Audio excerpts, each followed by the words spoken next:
I'm a traveler in space and time. And that thing buried down there is called a TARDIS.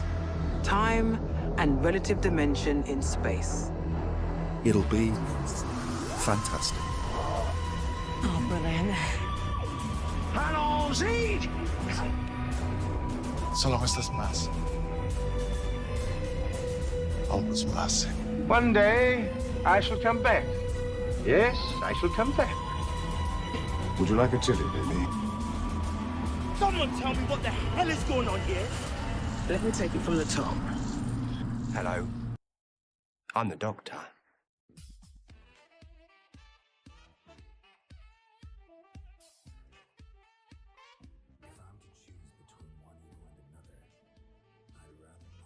I am no Jedi. The wind's on our side, boys! That's all we need! We are bonded forever. Can't let Spider-Man die! Neither can I. See you, Space Cowboy.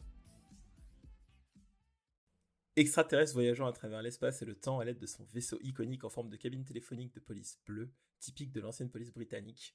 Fétichiste de l'Union Jack, le Docteur voyage tout le temps accompagné d'un ou plusieurs compagnons humains qui serviront d'ancrage aux spectateurs pour faire face aux Daleks, Centauriens, Cybermen et autres Jodun du Universe.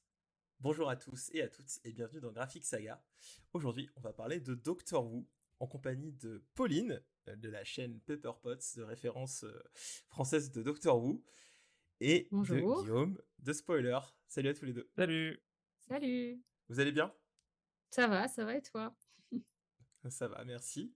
Alors d'abord, merci d'avoir accepté de participer à l'émission pour cet épisode qui va un peu brasser beaucoup de choses sur Doctor Who, vu que c'est les 60 ans de la série.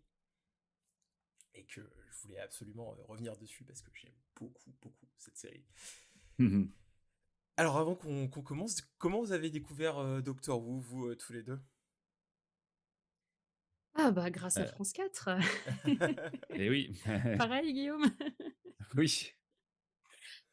Pas complètement. Enfin, j'en avais déjà entendu parler avant parce que mon oncle était fan depuis 1989 quand c'est passé dans le Club d'eau pas très longtemps. Et aussi parce qu'il y avait Davy Mourier qui en parlait tout le temps à l'époque en vidéo. Mais j'avais jamais passé le cap et c'est en tombant sur France 4, il y avait le double épisode du Labyrinthe des anges et c'était super bien et j'ai flippé et du coup j'ai eu envie de regarder le reste. Oui, donc Ouais, le parcours est un peu similaire de mon côté, avec des pauses midi où je regardais Doctor Who un peu en picorant, donc sans ordre forcément prédéfini sur France 4. Et puis jusqu'à ce qu'à un moment donné, je sois mordu et que je me décide à commencer par ce que je croyais à l'époque, naïf que j'étais, étant le début, c'est-à-dire du coup la New Who et les premiers épisodes de 2005, quoi. D'accord, donc ouais, découvert par France 4, ok. C'est vrai que c'est là qu'a été je pense, le plus diffusé. Enfin, c'était le seul accès à Doctor Who sur les chaînes françaises à l'époque, de toute manière. Ah oui, à l'époque, oui. Après, tu as eu d'autres, tu as eu Énergie 12, tu as eu Sci-Fi, mais à l'époque, en effet, tu n'avais que France 4. Et même après, quand c'est passé sur les autres chaînes, c'était pas forcément tout le temps diffusé, tout ça. Alors que France 4, il y avait des après-midi entiers, des soirées entières de Doctor Who. C'est ça, il faut quand même que les auditeurs et auditrices se rendent compte qu'on n'était pas encore tout à fait, même pas du tout, à l'ère du streaming et que si on voulait regarder un épisode, il fallait qu'on aille à la télé, quoi. Et que selon le créneau qu'on avait de dispo, on regardait un épisode, voilà, on tombait sur un épisode un peu au pif, quoi. Donc c'était assez aléatoire et en même temps, je pense que ça a participé aussi pour beaucoup de personnes à avoir cette espèce d'aura un peu particulière, notamment de Doctor Who, mais aussi de plein de séries des genres de l'imaginaire et de SF en particulier, de se dire mais qu'est-ce que je suis en train de regarder, c'était quoi, qu'est-ce qui s'est passé avant, qu'est-ce qui va se passer après, c'est quoi ces monstres bizarres, et Doctor Who joue à fond là-dedans aussi, quoi. Non mais c'est clair, mais moi je me rappelle avoir galéré parce que moi j'ai découvert ça, j'étais dans un internat à l'époque et c'était mon voisin de chambre qui matait Doctor Who et je me rappelle que le premier épisode que j'avais vu c'était Cold Blood, donc l'épisode avec les Siluriens avec Matt Smith. Et oui, pareil, exactement. Je me demandais totalement ce que je regardais. jusqu'à du coup après finir que ce soit le petit rituel de mater les épisodes ensemble quand ils sortaient. C'était un peu la galère de les avoir, et en effet France 4 et toutes ces chaînes là ont bien aidé, parce qu'il y avait Mm. un an de décalage à l'époque du coup sur les sorties, je crois, en tant que VF et VO, ouais. Ouais, grosso modo, entre 8 mois et 1 an. Ouais. Bon, Après, on pouvait attendre les DVD aussi, mais il y avait aussi un petit temps de décalage, quoi. ouais, c'est ça. Et du coup, ça rendait le truc encore plus cryptique à suivre, parce qu'on se retrouvait à pas forcément être truc comme tu disais Guillaume, qui est totalement différent aujourd'hui. Enfin, je pense pas que la plupart des gens peuvent plus mater les séries dans le désordre en fait, comme Mmh. à l'époque de la télé, quoi. C'est quelque chose qui se fait plus du tout. Ouais, et puis c'est même aujourd'hui quelque chose qui pénalise pas mal de séries. Je pense notamment à Last Man, par exemple, qui a eu énormément de mal à être vu parce que justement, passer à la télé à des horaires hyper tardifs, parce qu'il y avait des restrictions d'âge et pas du tout dispo autrement dans un premier temps. Enfin, c'est vraiment devenu, pour le rythme qu'on a aujourd'hui de visionnage des séries, aussi compliqué pour les séries d'exister. Notamment des productions françaises, par exemple, où parfois on les retrouve sur Netflix, mais si elles ne passent qu'à la télé, on passe facilement à côté, quoi. Ouais, c'est clair. Bon, alors avant de rentrer un peu dans le vif du sujet, on va revenir un peu sur ce qu'est Doctor Who du coup à la base. Waouh, vaste sujet. Vaste Ouais. sujet. J'ai essayé de condenser le truc, mais on va voir. Alors en mars 1963, Donald Baverstock, le chef des programmes de BBC One, il a voulu combler un vide entre les programmes du samedi soir et a demandé à Sidney Newman de créer une série d'aventures, ce qui va donner la naissance de Doctor Who le 23 novembre 1963. Les créateurs clés, pour en citer plusieurs, il y avait Sidney Newman, Anthony Coburn, David Whittaker, Verity Lambert et Waris Hussein, qui est le premier réalisateur de la série. Le générique culte que tout le monde connaît avec ses petits accords emblématiques a été réalisé par Ron Grainer et Delia Derbyshire. Au départ de la série, pas de Time Lord, de régénération ou autre aspect bien connu du lore par les Whovians. La série visait surtout à divertir à la fois les adultes et les enfants, tout en mélangeant passé, futur, terrestre et autres aventures spatiales. Elle avait donc une visée éducative, mais avec le temps, l'aspect science-fiction a pris le dessus, tout en laissant parfois des éléments historiques en toile de fond. Donc il y a eu 26 saisons sur cette série classique de Doctor Who. Et moi, je trouve qu'il n'y a pas vraiment de fin. Enfin, c'est bizarre, qu'est-ce que tu en penses, Pauline? Je le dis ici et maintenant aux fans des classiques, je n'ai pas vu tous les classiques, j'en ai maté beaucoup pour cet épisode, mais j'ai pas pu tout voir. Mais du coup, toi, Pauline, ou même Guillaume, si vous êtes d'accord avec moi là-dessus, sur le fait que ça se termine vraiment... C'est compliqué. Moi, je trouve que Survival marche très bien en fin. Ouais. En fait, le truc, c'est que ça a pas été pensé comme une fin en soi, l'épisode. Déjà la saison suivante, ils avaient déjà, l'idée, de ce qu'ils allaient faire, vu que c'était censé être un plan sur 3 saisons, donc saison 25, saison 26, saison 27, et donc ils savaient déjà vers où ils allaient normalement. Mais le truc, c'est qu'ils ont su que le programme allait être mis en pause, et ils savaient très bien ce que voulait dire cette pause, hein. Ils étaient pas fermés là-dessus. Et en fait, ils ont inclus un dialogue entre le docteur et Ace en voix off, parce qu'on les voit partir de dos, en fait, à la fin de Survival, et donc ils ont enregistré un texte pour que ça puisse paraître conclusif, en fait. Du coup, l'épisode en soi marche bien, alors qu'il n'a pas été pensé comme une fin, mais ça marche bien en fin de série. Toi, Guillaume, tu as regardé les classiques ou pas? Comme toi, je dois confesser que je n'ai pas vu les classiques. Je me suis forcément renseigné au fur et à mesure de mes épisodes, enfin de regarder les nouvelles saisons et tout ça, parce que de plus en plus, il y a de plus en plus de clins d'œil qui se font. Il y a même des acteurs de la série classique qui font des apparitions, qui sont même recastés pour le premier Docteur. Et donc forcément, j'ai eu envie quand même de voir des bouts et des choses comme ça. Et j'ai été aussi super intéressé par l'aspect presque légendaire du fait que des épisodes se soient perdus et que du coup, ce soit une série comme ça qui soit morcelée. Mais je n'ai pas encore osé franchir le pas de regarder. Et puis, je pense que c'est un peu compliqué aussi de les trouver aujourd'hui. Je sais pas, Pauline, si toi, tu as un canal à conseiller, mais on croise les doigts pour que à l'avenir, on puisse plus facilement les voir en France, en tout cas, quoi. Pour les voir en France de façon légale, il y a pas trop de moyens, Ouais, c'est ça. malheureusement, à C'est part ça. acheter les DVD anglais. Je peux vous conseiller le site de la Wibbly Wobbly Team qui font des sous-titres de très bonne qualité. C'est des fans qui les font et qui sont à peu près à la moitié de l'ère du 4e Docteur. Ça fait 10 ans, hein, que je crois qu'ils y sont. Mais là, ouais, ils sont à peu près à la moitié du 4e Docteur. Ça permet déjà d'avancer jusque-là en termes de sous-titres Ouais, ouais. français de bonne qualité. Mais du coup, il faut trouver le fichier qui correspond. C'est pas toujours évident. Et non, bah, c'est la croix et la bannière. Je t'entends, il y avait un site qui avait 100% des épisodes traduits en français. Mais le truc, c'est que rien n'est éternel et Ouais. quand bah, la personne qui s'occupe du site s'est un peu désintéressée, tout ça, ça a été impossible pour elle de tenir quand on a eu des suppressions de masse. Enfin bref, ça s'est toujours fait dans l'illégalité de voir les classiques en France et c'est vraiment pas simple. Mais c'est dommage parce que c'est super. Après, si vous comprenez l'anglais et que vous avez un bon VPN, vous pouvez maintenant, ils sont tous disponibles Oui. sur le site de la BBC, enfin sur le BBC iPlayer. Et pareil, c'est pas très légal. Mais je me demandais justement, là on n'a pas d'infos là-dessus, mais maintenant que Doctor Who va être diffusé sur Disney+, il Mhm. n'y a pas moyen qu'il soit dessus aussi, les Moi, j'y classiques? crois de moins en moins. Ouais. Je l'espérais, mais j'y crois plus. Déjà, aujourd'hui, le jour où on enregistre, ils ont refoutu la news sur Prime Video, alors qu'ils l'avaient enlevé il y a quelques mois. Oh Et il n'y oui. a toujours pas les saisons de Jodie Whittaker, donc il manque toujours les 3 dernières saisons. Ils ont remis que les saisons 1 à 10. Et en plus, du coup, ça casse, enfin, ça coupe un peu l'herbe sous le pied des théories selon quoi ben, il va y avoir au moins la news sur Disney+, peut-être les classiques. Je pense qu'en fait, il n'y aura rien à part les nouveaux épisodes en fait, sur Disney+. Je commence vraiment à le sentir mal, hein. Ouais, c'est particulier, c'est vraiment particulier, ce relaunch de série.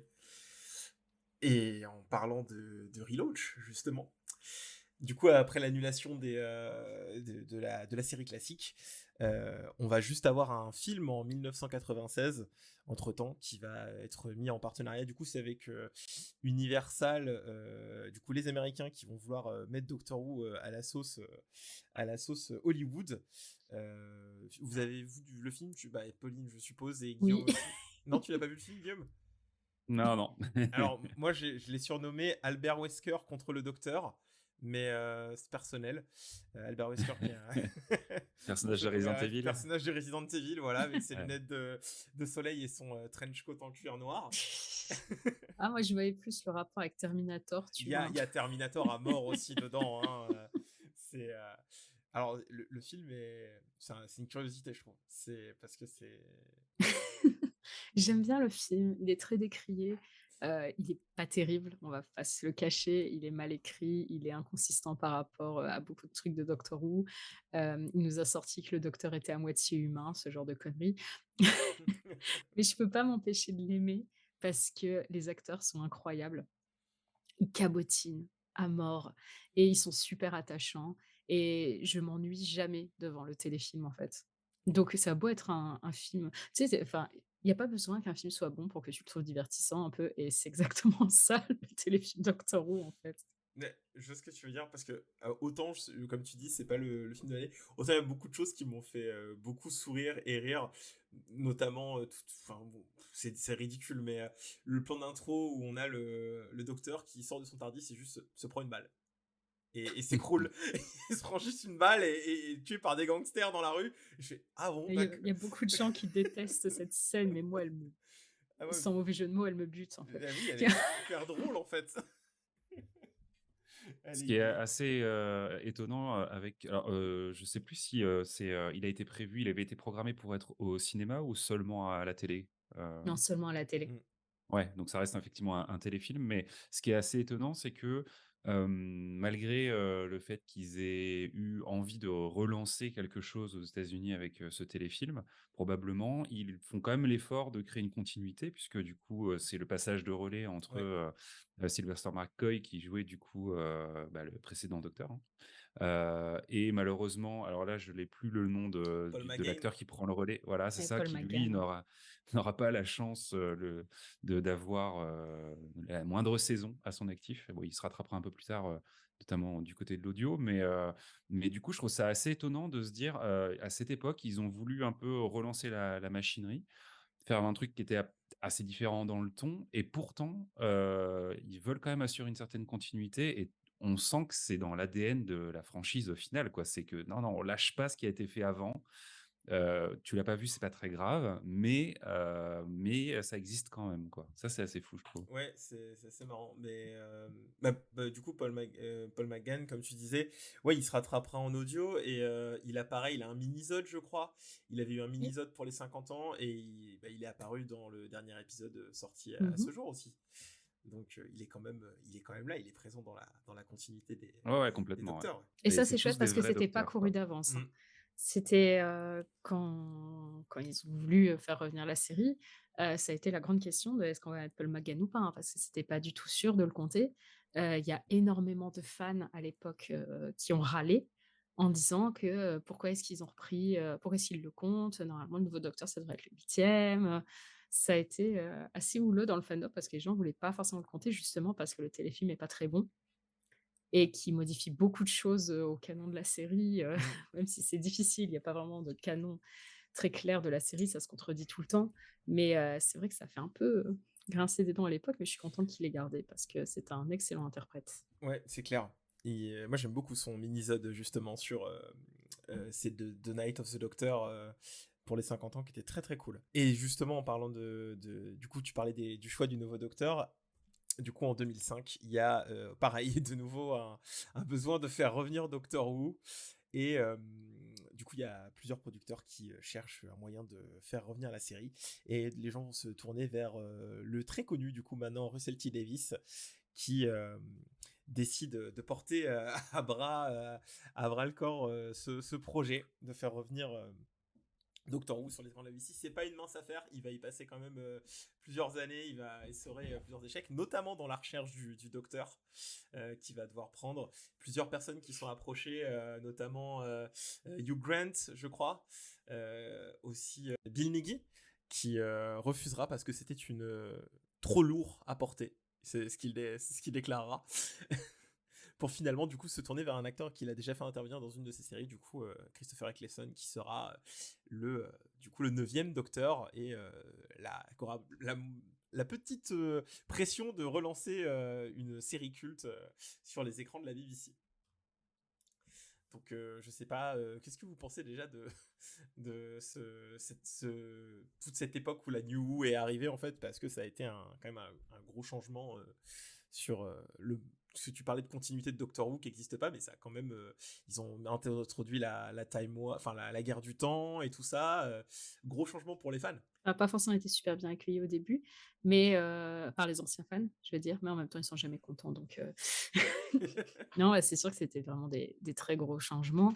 Russell T. Davies, ça a un peu fait peur aux gens à l'époque, avec des arguments qu'on entend toujours aujourd'hui, à savoir que Russell T. Davies, il était connu majoritairement pour la série Queer as Folk, et que du coup, quand il a été annoncé dessus, c'était ah, dans le TARDIS, tout le monde va être homosexuel. Voilà, c'est bizarre, on entend exactement la même chose de Ouais, nos jours et on ouais. dit ah Doctor Who c'était pas comme ça avant. En fait c'est Russell T Davies, il avait exactement les mêmes reproches à l'époque. C'est fou, hein. C'est fou comme quoi les gens n'apprennent Ouais, pas. rien Hein. ne change, hein. Les gens n'apprennent pas, c'est assez fou. Toute cette nouvelle, ce qu'on appelle la New Who, qui du coup se termine au moment, enfin va se terminer avec le relaunch. Donc maintenant, est-ce que les fans de la New Who sont pas aussi maintenant des vieux fans bougons qui vont pas aimer la nouvelle saison 1? J'ai l'impression qu'on part totalement dans cette direction. Mais Oh c'est oui. un autre. Oui, La moitié de mes commentaires c'est ça en ce moment. Oh là c'est là, signé. c'est terrifiant. Alors que bon, juste c'est reparti. Enfin, Doctor Who continue quoi. Surtout que j'avais l'impression déjà que toute l'ère Chibnall avec Whittaker, c'était déjà une sorte de soft relaunch un petit peu, parce qu'on s'éloignait quand même pas mal de ce qui était fait avec Moffat et Russell T. Davies pour en plus introduire des gros concepts dont on en reviendra plus tard, genre comme le Timeless Child et la série Flux qui était un peu particulière dans sa narration par rapport à ce qu'on avait eu dans les autres saisons. Mais bon, il y a toujours des vieilles personnes bougons qui viendront pleurer. Le principal c'est que toi tu t'amuses. Exactement. Voilà. Les autres, on s'en fout. Toi tu prends plaisir, c'est le principal. Exactement. Donc, Doctor Who en tant que série, c'est assez disparate. On pourrait pas décrire les épisodes comme une simple continuité. Voilà justement ce que je voulais dire, parce qu'il y a beaucoup de d'épisodes high concept, on va retrouver aussi les épisodes historiques dans la narration, les fameux double épisodes et toute une flopée d'ennemis qui seront des protagonistes du coup tout au long de la série, comme les fameuses poivrières que sont du coup les Daleks.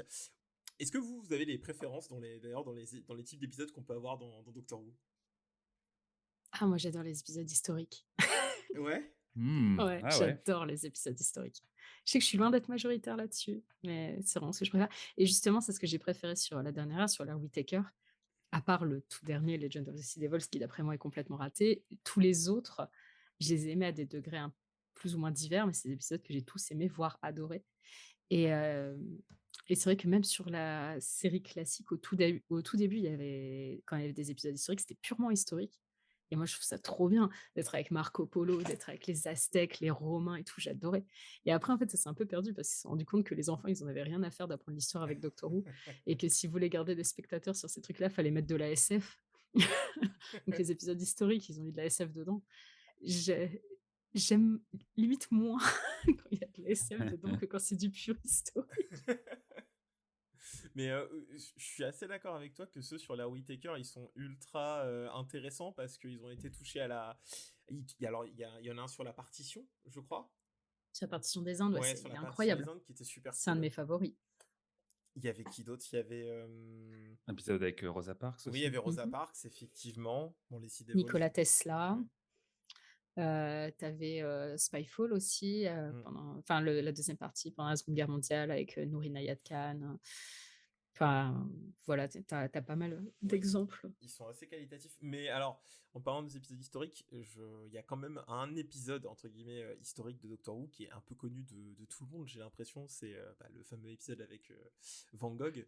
Que du coup, là, même les gens qui ne connaissent pas Doctor Who, j'ai posé des petites questions avant de faire l'épisode, connaissent. Les gens ont tous entendu parler de ça. J'ai dans le salon, j'ai le TARDIS qui explose. Qui est dans un cadre, et les gens qui viennent, enfin mes amis qui viennent chez moi et qui ne connaissent pas le Doctor Who ont quand même la référence de ce que c'est, et ça m'a toujours super étonné, ça. C'est comme Et quoi. dans la cet New épisode, Vas-y, Pauline. non, c'est juste pour dire, dans cet épisode, en plus, il y a Bill Nighy dont tu parlais tout à l'heure. C'est ça. Excuse-moi, vas-y, Guillaume. Non, de toute façon, ils y sont tous passés, c'est ça qui est génial dans Doctor Who, quoi. Ouais, Ça fait partie des plaisirs aussi de la série, de voir tel ou tel acteur arriver, de se dire, mais lui, je l'ai déjà vu dans Game of Thrones après, ou tiens, je l'ai déjà vu dans telle ou telle série anglaise ou américaine. Non, mais par rapport à ce qu'est Doctor Who, et on l'a dit au début, c'est hyper compliqué de le définir, mais c'est vrai que moi, ce que j'apprécie particulièrement dans la série, et en ça, je trouve qu'elle s'inscrit vraiment dans ces grandes séries, comme on a eu dans les années 90, comme Buffy, comme X-Files, comme un peu avant et pendant aussi les années 80-90, Star Trek. C'est-à-dire que c'est des séries qui sont tellement longues qu'on peut se permettre énormément de choses. Et on est à la fois dans des séries qui sont très formulaires, puisque Doctor Who, c'est évidemment une série Monster of the Week, où on va avoir, on va dire, si on peut le résumer comme ça, des épisodes un peu fermés où on va rencontrer une créature et puis on va résoudre une situation, mais on va aussi avoir quelque chose d'extrêmement feuilletonnant, et puisqu'il y a un lore qui aujourd'hui s'étale depuis 60 ans, il est redconné régulièrement, et que aujourd'hui, voilà quoi, même s'il est détricoté, retricoté à chaque saison, quasiment, ou en tout cas à chaque changement de showrunner, il y a à manger pour qui aime cette partie-là, quoi. Et en fait, moi, c'est ce que j'aime dans la série, c'est-à-dire que comme en plus je l'ai découvert pas tout à fait en 2005, je l'ai découvert un peu plus tard, en 2008 peut-être.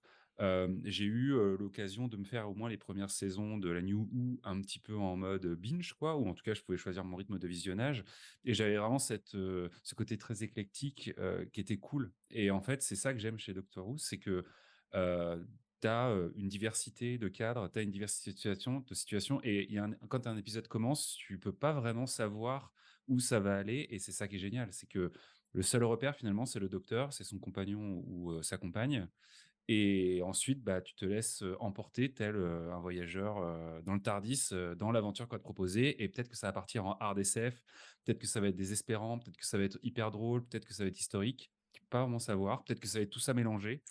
Et je crois que en vrai, c'est hyper généreux et c'est ça qui est très cool dans ce genre de série, c'est que ça se renouvelle et tu saupoudres ça de méchants iconiques qui reviennent en plus et qui, du coup, créent encore une surcouche à tout ça et en vrai, je pourrais pas choisir un type, je crois, d'épisode, en particulier. Peut-être celui que je choisirais quand même, c'est le type d'épisode où le docteur, l'acteur ou l'actrice qui joue le docteur a vraiment, une partition hyper cool à jouer. Il y a beaucoup d'épisodes comme ça où on va mettre, dans les pattes, du docteur un monologue ou une situation ou vraiment un acting particulier et ceux-là, en général, ils sont cool parce que, ça, ils savent bien le faire, quoi. Mmh. Ouais, bah, ça c'est clair, surtout que justement tu parlais des partitions particulières pour donner aux acteurs qui interprètent, aux actrices qui interprètent le docteur.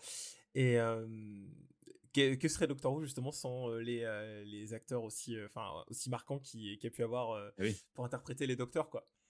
Alors, chronologiquement, William Hartnell, Patrick Thornton, John Pertwee, Tom Baker, Peter Davison, Colin Baker, Sylvester McCoy, Paul McGann, Christopher Eccleston, David Tennant, Matt Smith, Peter Capaldi, Jodie Whittaker, David Tennant, Ncuti Gatwa. Et mention honorable aussi John Hurt, Joe Martin et Richard Darnell qui a aussi repris le rôle de David Hartnell pour les apparitions dans les épisodes spéciaux.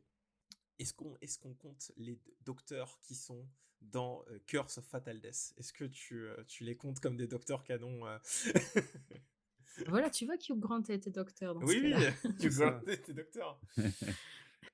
Euh, et du coup, Mais on a... n'exagérons rien. Non. Après, on s'en sort plus. C'est très Tu peux aller rigolo. compter, tu peux aller compter ceux qui ont fait la pièce de théâtre. Tu peux... C'est vrai qu'il y a aussi pièces de théâtre et tout. Non, mais c'est très marrant, Curse of Fatal Death, je trouve aussi. C'est pour ceux qui nous écoutent, du coup, Curse of Fatal Death, c'est un mini-épisode non canonique qui a été écrit par Stephen Moffat avant qu'il soit showrunner, avec l'acteur de Mr. Bean qui joue... Rowan Atkinson. Rowan Ouais, Atkinson, merci. Atkinson, ouais. Qui joue le docteur contre son ennemi, toujours le master. Et c'est très rigolo. Et je n'en dirai pas plus parce que allez le voir, c'est facilement trouvable et c'est très drôle. Voilà. Et du coup, dans tous ces acteurs qu'on a pu voir, on a aussi, du coup, au-delà du docteur, les compagnons aussi, du coup, qui est Ross Tyler, Martha Jones, Donna Noble, Amy Pond, Rory Williams, Clara Oswald. Bill Potts. Bill Potts aussi, c'est ça. Bill Potts. Je te laisserai pas oublier Bill Potts, c'est ma préférée. Non, c'est vrai, mais le problème, c'est que l'air Capaldi, c'est un air que dès que je n'ai fini de le rewatch, je l'oublie. Et ouais, je ne sais pas pourquoi. C'est compliqué. Mais après, on a eu du coup toute la fams de Jodie Whittaker aussi, avec Yasmine, Graham. Ryan, ça c'est normal de l'oublier. Ryan, voilà, c'est ça. Ryan et Dan qui a été là pas assez longtemps, à mon goût. Dan était formidable, voilà. Et du coup, ça fait, quand je le dis comme ça fait une ribambelle de personnages qui peuvent paraître impressionnants, mais qui sont tous du coup très bien utilisés, qui seront pas, qui auront tous malheureusement que un certain temps donné au docteur, vu que c'est le principe de sa fuite en avant du docteur, de toujours laisser les gens derrière lui. Est-ce que vous avez des compagnons que vous appréciez plus que les autres, même dans les classiques, du coup, Pauline, toi qui les as tous vus? Bah Bill, du coup. Voilà, Bill, oui.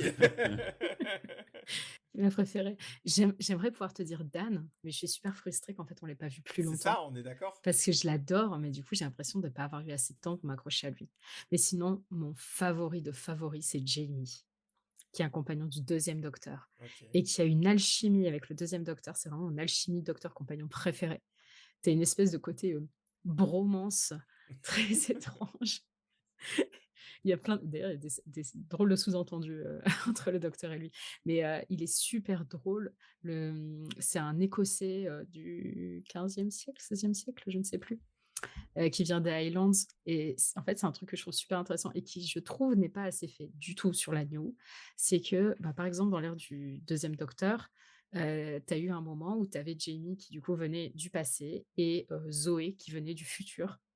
Et c'était super intéressant parce que du coup, c'est des compagnons qui venaient pas toujours des mêmes endroits. Par exemple, le 5e docteur, il y a eu un moment, il avait Il y avait sa compagne Tigane qui venait de la Terre, mais à côté Adri qui venait d'un monde parallèle. Nissa, elle venait de la planète Traken. En fait, ils venaient tous d'endroits complètement différents, et ce qui donne une alchimie cool parce que du coup, ils appréhendent pas la même chose dans le Tardis, dans l'univers. Et je trouve qu'on est un peu trop bloqué sur des compagnons contemporains qui viennent du Royaume-Uni sur la New, et ça me frustre un peu. Je suis en train de tilter d'un coup, et c'est peut-être référencé ou pas, mais un compagnon qui s'appelle Jamie, qui est écossais des Highlands et qui Euh, voyage dans le temps. oui, c'est Outlander. Oui. En fait, Ça. c'est Diane Gabaldon, je crois qu'il a écrit Ouais, c'est Ouais, ça. c'est ça. le roman. Et en fait, elle est fan de Doctor Who. Et son personnage préféré de D'accord. Doctor Who, c'est Jamie. Alors, du Ok. coup, il s'appelle Jamie Tout- McCrimmon, tout qui est se joué connecte. par Fraser Hines. Et c'est pour ça que le personnage s'appelle Jamie Fraser Jamie dans Fraser. Outlander. Trop Tout bien. est lié. Donc voilà, Tout est c'est lié. vraiment une ref à Doctor Who. Ouais. Et c'est pour ça que Ok. c'était aussi une série, enfin, il y a un livre sur le voyage dans le temps, Outlander. Ouais, C'est parce que c'est une complètement. fan de voyage dans le... Enfin, c'est une fan de Doctor Who. Ok, c'est une vraie Whovians. Ouais, Je, mais jusqu'au bout des ongles, j'avais quoi. Enfin, jamais, je n'avais jamais mis les éléments bout à bout, tu vois. non, bah voilà, Outlander, c'est une fanfic de Doctor Who, si vous voulez. Ouais, un peu moins familial peut-être. Ouais. Oh, t'as pas vu l'ère du deuxième Docteur, hein, ça flirte. Hein. Ouh. Oui, Ils d'accord, se ok, tiennent la très bien. main et tout, hein, et ils sont tout le Je temps en train de se note. faire des câlins et tout. Ah. Moi, de mon côté, j'avoue, je pense que j'ai la réponse la moins originale du monde, mais je garde une place chère dans mon cœur à Clara Oswald, du coup, hein, qui a été une compagnonne assez importante, en transition en plus entre Matt Smith et Peter Capaldi. Il y a eu des trucs incroyables autour de ce personnage. Qui a une fin qui en crée au final un personnage quasi aussi mystique que le docteur dans sa condition à la fin.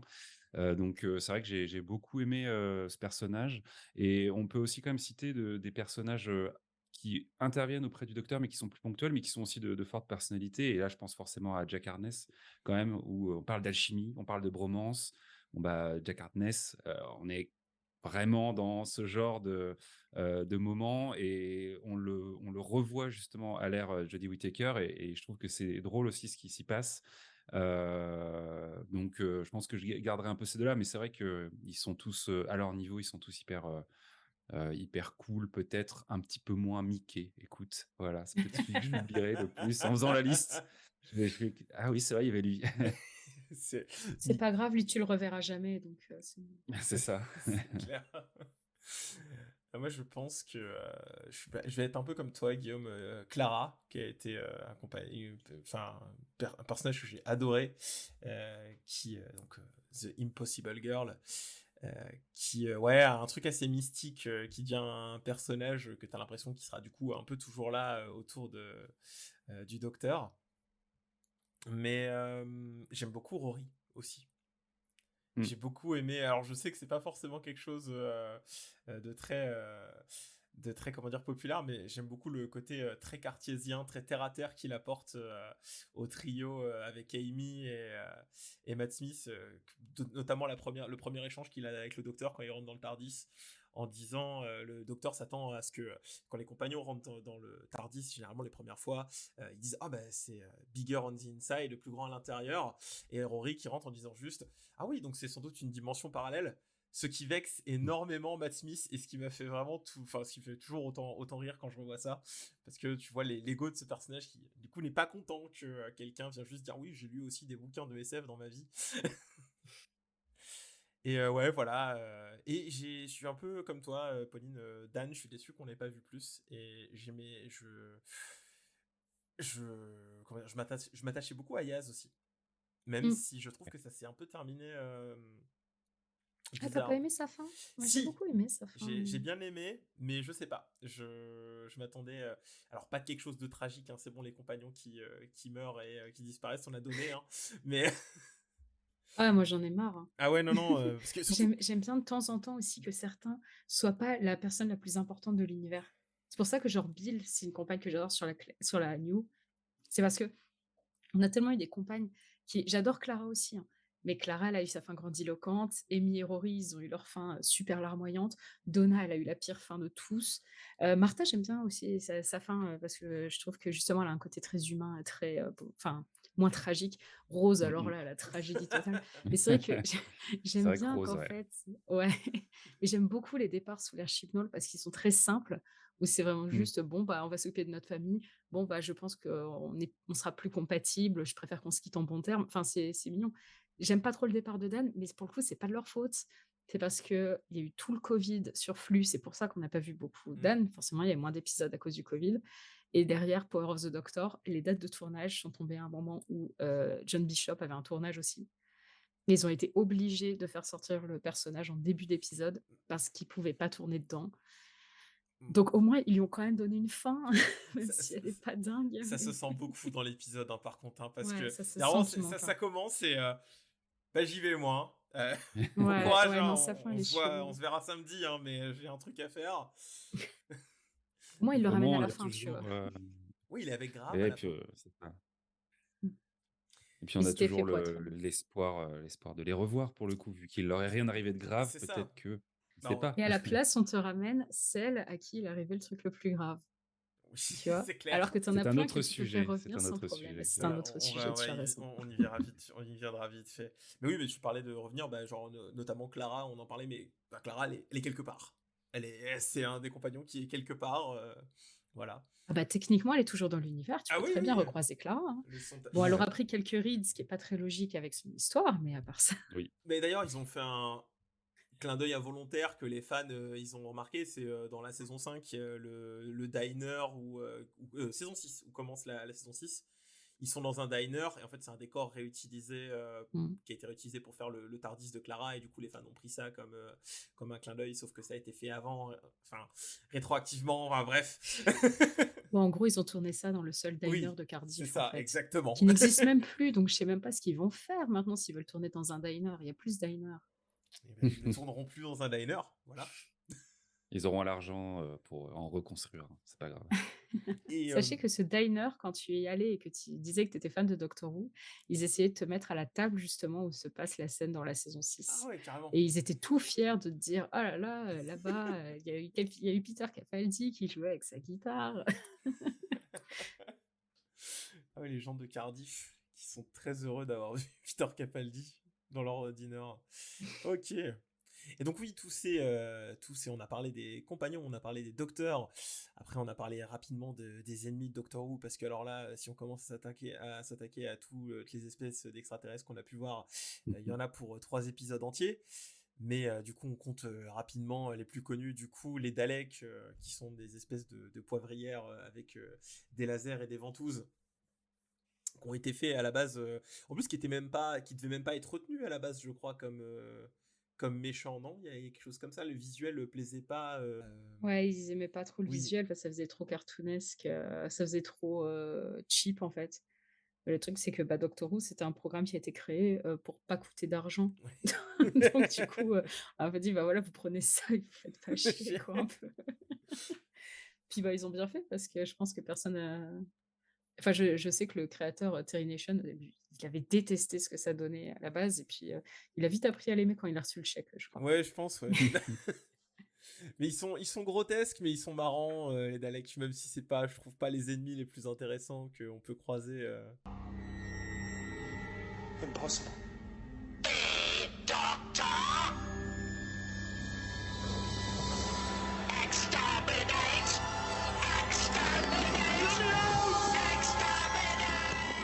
C'est un truc qui est super efficace avec les Daleks, c'est qu'ils arrivent à vraiment te rendre flippant des poivrières. Mm. Genre la première apparition des Daleks où tu vois juste la ventouse, tu te dis, t'es pas bien en fait. Mais c'est pour ça, je pense que c'est si efficace, c'est que vu comme ça, t'as l'impression que c'est inoffensif, alors que pour un fan de Doctor Who, tu lui mets ça et tu sais ce dont c'est capable, ces cochonneries, quoi. Ouais, ouais, c'est clair. Dans la continuité, du coup, les Cybermen, qui sont les autres ennemis emblématiques du Docteur, et qui, pour mon anecdote personnelle, est un de mes plus gros fous rires télévisuels quand ils ont fait rencontrer les Cybermen et les Daleks sous l'Air Tenant. L'échange Cybermen-Dalek est beaucoup trop rigolo. Voilà, ça, Ça m'a fait beaucoup rire à l'époque. Du coup, c'est les humains. Alors, ils ont plein d'origines différentes, les Cybermen. Hein. On va dire, c'est des robots humanoïdes, mais alors, dans certains, c'est des humains dans le futur, mais c'est assez compliqué, je trouve. Ils ont été retcon plus que de raison, les Cybermen. Techniquement, ils viennent toujours de Mondas. C'est juste qu'ils ont colonisé plus ou moins de planètes. Et donc, du coup, tu vas te retrouver avec des habitants de Telos qui vont être transformés en Cybermen avec des humains d'une terre parallèle où les Cybermen se sont C'est ça. développés différemment. C'est vrai qu'en fait, vu qu'ils représentent une espèce d'idée plus qu'autre chose, tu peux les faire venir d'absolument n'importe où. C'est en fait toujours ce truc, à partir du moment où il y a une technologie et où ça peut du coup améliorer le corps humain, tu peux t'en servir de façon extrême.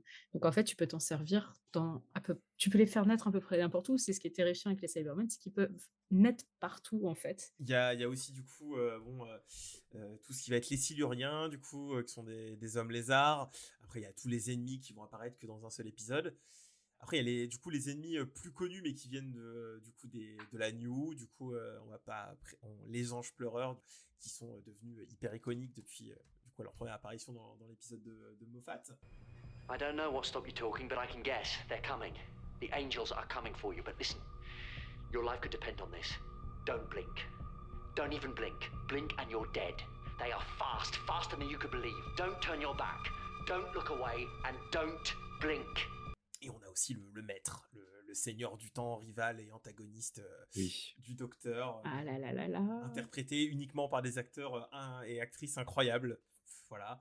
Mais que dire à part que le master, il peut passer dans un mixeur, dans un broyeur pour ordures, mais il reviendra toujours, hein, même quand il a plus de corps. Mais Non, mais dans les classiques, il meurt dans le feu d'un volcan et c'est le même interprète qui revient la fois suivante. Vraiment, ils sont le maître. On a régulièrement des commentaires qui me disent mais comment c'est possible qu'il soit revenu après Missy, machin truc. Mais cherchez pas.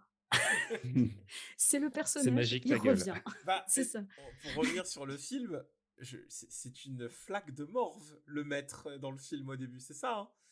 Ouais, il est une espèce de serpent. Il se fait atomiser par les les Daleks, Daleks. puis il revient une espèce de serpent de morve. Il va dans un corps. Le corps, il commence. Il a besoin d'un corps beaucoup plus stable.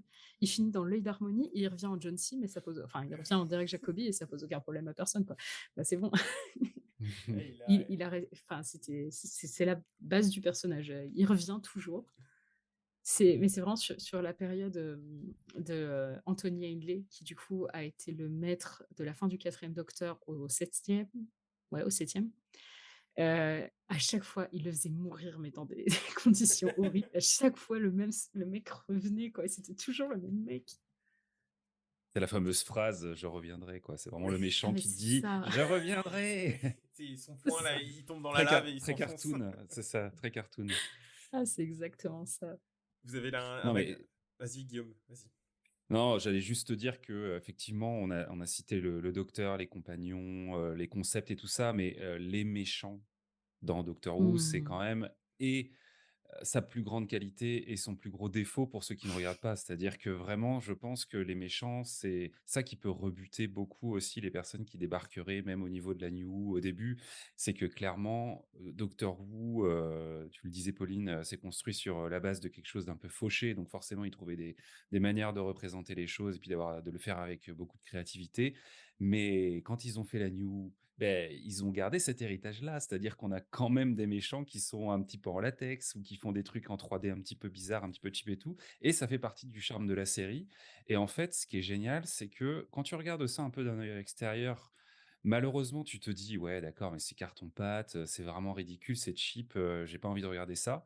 Mais ce qu'ils arrivent à faire, et notamment avec les méchants emblématiques, mais pas que, c'est que en fait, ces méchants, ils sont absolument diaboliques, quoi. C'est-à-dire que ce soit les Daleks ou les Cybermen, quand ils commencent à tuer des gens, ils font pas les choses à moitié, quoi. Et c'est pas genre je t'ai blessé, tu vas t'en sortir. Non, non, le Dalek, il te touche, tu es mort, quoi. C'est le Avada Kedavra de Doctor Who. Et à partir de ce moment-là, tu fais OK, en fait, ils sont bizarres et flippants du coup, quoi. Et je pense que c'est vraiment, je trouve que c'est vraiment une petite pierre dans les chaussures de Doctor Who, les méchants, parce que j'ai l'impression que c'est souvent ça qui bloque les gens, quoi. Ah ouais? Ouais, j'ai l'impression, en tout cas, moi, le retour que j'ai pu avoir de personnes qui sont un peu rebutées à commencer, malgré le fait qu'effectivement, on va vers, en termes de réalisation, d'effets spéciaux et tout ça dans les dernières saisons, quelque chose de plus moderne. Quand on voit un peu les anciens épisodes, il y a des gens qui peuvent se dire, alors après, il faut qu'ils voient les bons épisodes, mais ils peuvent se dire, effectivement, Oui. ouais, c'est un peu cheap. Mais en même temps, il y a ce côté très humoristique aussi des fois, et ils en jouent, et c'est ça qui est génial, c'est que c'est vraiment du coup multifacette, quoi. Je pense aux Sontariens aussi, qui sont à la fois totalement ridicules et en J'adore même les temps Sontariens. hyper balèzes, quoi. Enfin, donc très très important. Ouais, les méchants, ça fait vraiment, c'est un ingrédient hyper important dans la recette, quoi, clairement. J'adore les Sontariens. Enfin, il y a une manière qu'ils ont de se prendre au sérieux en mode hyper Oui, impérialiste et tout, alors que c'est des pommes de terre d'1,10 m avec leur c'est cri de ça. guerre là, Sontara. Quand ils sont revenus là dans Flux, j'étais beaucoup trop heureux parce qu'en plus ils sont revenus avec leur design d'avant là et c'était beaucoup trop drôle. Voilà, j'ai Ils ont vraiment. en voulant bouffer du chocolat à tout Mais oui. prix. Mais vous savez, ils ont jamais fait revenir dans la New, et ça, c'est un de mes grands regrets, les méchants emblématiques des Sontariens. Les méchants, pardon, les ennemis emblématiques Ah, des Sontariens. ils ont des ennemis les Sontariens? Ah ouais, ça s'appelle les Routans. Et les Routans, c'est des espèces de boules vertes un peu plus grosses qu'une tête et qui ressemblent à des boules de morve vert OK. fluo. Et c'est juste ça. C'est des Zénus, c'est un empire. C'est comme eux. Bah, c'est un empire de Routans. C'est un D'accord, donc empire de boules de morve. d'accord, donc on a les méchants qu'on mérite quoi, on a les. Et je vais te dire que quand je les ai vus apparaître dans l'épisode où ils apparaissent, parce qu'ils n'apparaissent que dans un seul épisode, mais j'ai explosé de rire. Parce qu'on te vend les Routans comme étant les pires ennemis des Sontariens, alors que les Sontariens sont des super gros ennemis, et t'as une boule verte, quoi. C'est Doctor dans toute sa splendeur, comme disait Guillaume. Non, oui, c'est clair. Et bah, tu parlais aussi des. Moi, je sais que j'ai réussi à intéresser des gens, notamment sur Doctor Who, avec les méchants de The Impossible Astronaut, Mm. les Silence, qui du coup passent super bien pour montrer de quoi est capable Doctor Who sur certains visuels de créatures. Parce que, ouais, ils sont inspirés du Slenderman, ils ont un concept comme les anges pleureurs et tout. Et Mm. c'est fait partie des méchants, comme tu dis, voir les bons épisodes. Parce que si tu vois l'épisode de. Comment il s'appelle ce truc là dégueulasse qui absorbe les gens dans sa peau là. Ah, on ne dit pas de mal de Love and Monster devant moi, je suis désolée. Ah, mais. C'est mon veto. D'accord, mais je. Non, mais Love and Monsters, le monstre est dégueulasse. L'Absorbalov, en Oui, effet, c'est une espèce c'est ça. enfin, c'est juste un acteur en costume. Grand humoriste anglais d'ailleurs qu'ils ont foutu dans ce costume, pauvre Peter Kay. Le costume est horrible et du coup il absorbe les gens et puis les gens ressortent sur sa peau. Mais c'est un épisode qui est la plus belle lettre d'amour aux fans de toute la série. Et c'est un épisode qui a été super mal jugé pendant très longtemps et qui commence enfin à avoir quelques lettres de noblesse parce que justement on se bloquait sur ce monstre alors que l'épisode autour est super intéressant. Bon alors par contre commencez pas par celui-là. Oui, en effet. Oui. Vaut mieux déjà être fan pour vraiment apprendre à l'apprécier, je pense. Mais du coup, Karl, je te conseille de le revoir parce que tu Ah peux peut-être oui, être surpris et mais te rendre alors, compte que c'est beaucoup plus profond que. j'ai rien contre l'épisode, je parlais juste du visuel de la créature. Ah, pardon. Parce C'est que- parce que j'ai tellement l'habitude que les gens ils disent du mal de cet épisode que je monte un peu trop au créneau. Non, ben, tu vois, je pense que c'est un épisode sur lequel j'aurais pas grand chose à dire. Contrairement à un autre épisode où j'allais venir pour des visuels de monstres dégueulasses, et que lui, l'épisode, je le trouve un peu nul, c'est Les Vampires de Venise. Où là, en plus, on a des visuels 3D absolument horribles, qui étaient vieux le jour où ils sont sortis. Et, Ouais. et qu'en plus, l'épisode est pas bien. Mais alors, oui, si tu tombes sur ce genre d'épisode en visuel des bestioles, c'est clair que je peux comprendre que ça peut rebuter, mais c'est pas la majorité des trucs de la série, quoi. Voilà, on a parlé des monstres et des bébêtes, mais on va pas épiloguer plus dessus parce qu'il y en a, comme tu dis, là, c'est une série Monster of the Week, donc il y a quasiment une nouvelle bébête par épisode. Donc, avant de parler d'épisodes en particulier, je voulais qu'on parle du coup de ce qui s'est lancé, enfin, officiellement non, mais qui existait toujours là, le Wooniverse, du coup, qui est un peu du coup tout ce qui rassemble ce qui se fait autour de Doctor Who. Donc si je dis pas de bêtises, on y retrouve du coup tout ce qui va être les séries annexes comme Torchwood, Sarah Jane Adventure, Les Big Finish sont dedans aussi ou pas? Non, On compte pas les Big Finish dans non, l'univers. non. Parce que Big Finish n'est pas une production BBC. En fait, Hmm. là, tu vas vraiment avoir les séries produites par BBC. Donc, K9 et compagnie, qui Hmm. n'a été qu'un épisode pilote. Torchwood, Sarah Jane Adventures et Class. Ok. Canine qui est le chien du docteur dans les C'est classiques. ça. C'est ça. Et Le chien robot. chien robot. Oui, c'est vrai que tu peux bien le préciser, le chien robot. Exactement. Ça paraît Non, tellement ça naturel, tu vois, que ça c'est pas serait le trop chien du facile. docteur. Qu'on revoit dans Sarah Jane, non? Oui, bah, d'ailleurs, on le revoit dans Doctor Who. On le voit dans l'épisode Ouais. School Reunion, dans c'est lequel vrai. on revoit Sarah Jane Smith, C'est qui ça. était une compagne des 3e et 4e Docteurs, très populaire, et qui était d'ailleurs dans le spin-off K9 et compagnie, la pauvre. Et qui, elle, a eu le droit à son spin-off derrière, vu que son retour a été un grand succès. Et du coup, il y a K9 dedans. Mais en fait, le truc, c'est qu'il est très peu dans la première saison. Il faut savoir que K9, son créateur, a toujours beaucoup cru en lui. Il a toujours cru que son chien robot pouvait faire de grandes choses. D'où l'idée déjà de faire un spin-off, voilà. Mais du coup, il était, au moment du début de Sarah Jane Adventures, il était en train de faire une série en Australie. Donc, il existe une série K9 enfin, Ça, j'ai vu. non homologuée BBC, mais officielle parce que c'est son créateur qui l'a fait, australienne. Et j'en ai vu que des extraits, ça n'a pas l'air fameux, mais il faudra un jour que je la regarde en entier. Et là, il essaye de faire un film. Ça fait des années qu'il essaie de faire un film avec K9 et Omega. Omega, c'est un seigneur du temps d'être classique. Et je ne sais pas si son truc va sortir un jour. Il a dit récemment qu'il était encore en train de faire un film sur K9, mais je ne sais pas. Il a quel Mais du âge, ce coup, monsieur? Bob Baker, attends, mais il est encore en vie? Je sais plus. Ah, ça serait dramatique. Ce serait dramatique. Non, il est mort. Ah, mais oui, c'est ça, il est mort en 2021. Mais Ah. sauf qu'il avait ce projet en cours, et donc il y a des gens qui ont repris, enfin, ses ayants droit ont continué le projet, je crois. Enfin, c'est le bazar. Et le truc, c'est qu'en fait, du coup, Sarah Jane Adventures, c'était censé avoir beaucoup K9 dedans, mais en fait, il apparaît juste 2 fois, je crois, dans la première saison. En fait, elle l'a foutu dans une espèce de vortex pour contrôler un trou noir, je crois, ou un truc comme ça. Doctor Who. Et du coup, elle ouvre la porte, elle fait ça va, K9? Ah, bonjour maîtresse, ça va très bien. Et elle referme. C'est ce qu'on appelle une mise au placard. Ouais, c'est Ah, mais littéralement. c'est ça. Parce qu'ils n'avaient pas trop le droit de l'utiliser, ils pouvaient lui faire que des petites apparitions. Oh mon dieu. Comment se Ah faire ouais, jarter c'est une le truc de série? Doctor Who, c'est que tu as beaucoup de personnages, donc après, il faut aller gérer tous les ayants droit. Parfois pas simple. Oui, non, pas simple en effet. Et vous en avez vu, vous, des épisodes enfin, je suppose que vous avez vu Torchwood et ces autres séries. Guillaume, tu les as vus ou pas? Ben non, je vais continuer à Parce être, que- à te répondre par la négative. Non, mais moi, je suis vraiment tombé dans Doctor Who, tu vois, dans la série mère, on Ouais. va dire, quoi. Mais j'ai pas eu du tout l'occasion d'aller regarder ce qui pouvait se faire ailleurs. Et Dieu sait qu'effectivement, il y a plein de choses. On a parlé d'audio un peu au début du podcast. Il y a aussi des comics. Et puis à chaque enfin, il y a des gros events tout au long de la New Who qui proposent plein de choses comme ça. Et c'est vrai que je suis pas fan, tu vois, au point d'avoir été chercher vraiment l'univers étendu, quoi. Ce que je peux faire, par exemple, sur une franchise comme Star Wars.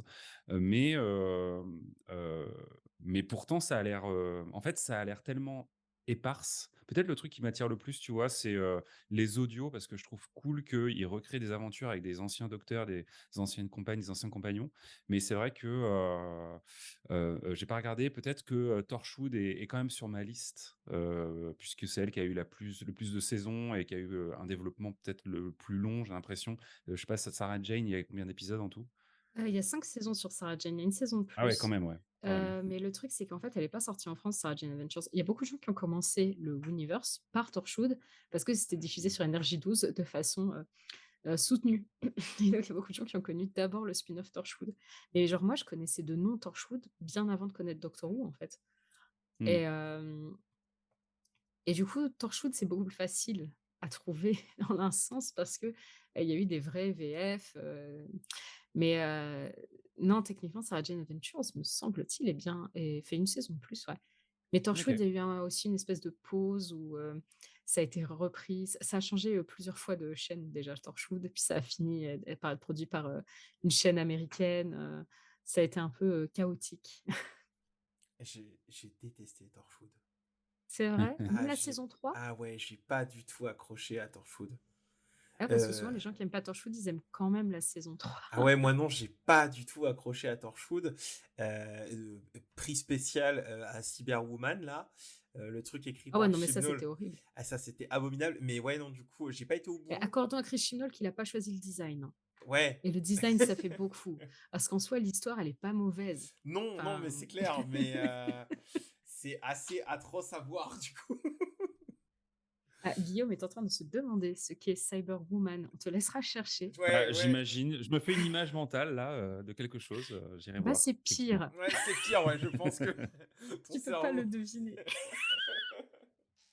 On vous Ah, invite. si on peut juste, juste pour quand même, le pauvre Chris Chibnall, c'est vrai qu'il s'en est pris plein la gueule par rapport à Torchwood, parce qu'en fait, c'était le showrunner des 2 premières saisons de Torchwood.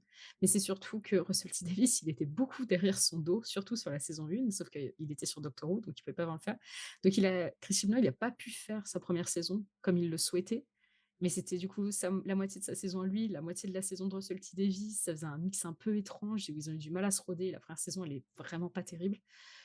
Et sur la saison 2, il a eu le droit à un peu plus de liberté. Et la saison 2, elle est mieux quand même.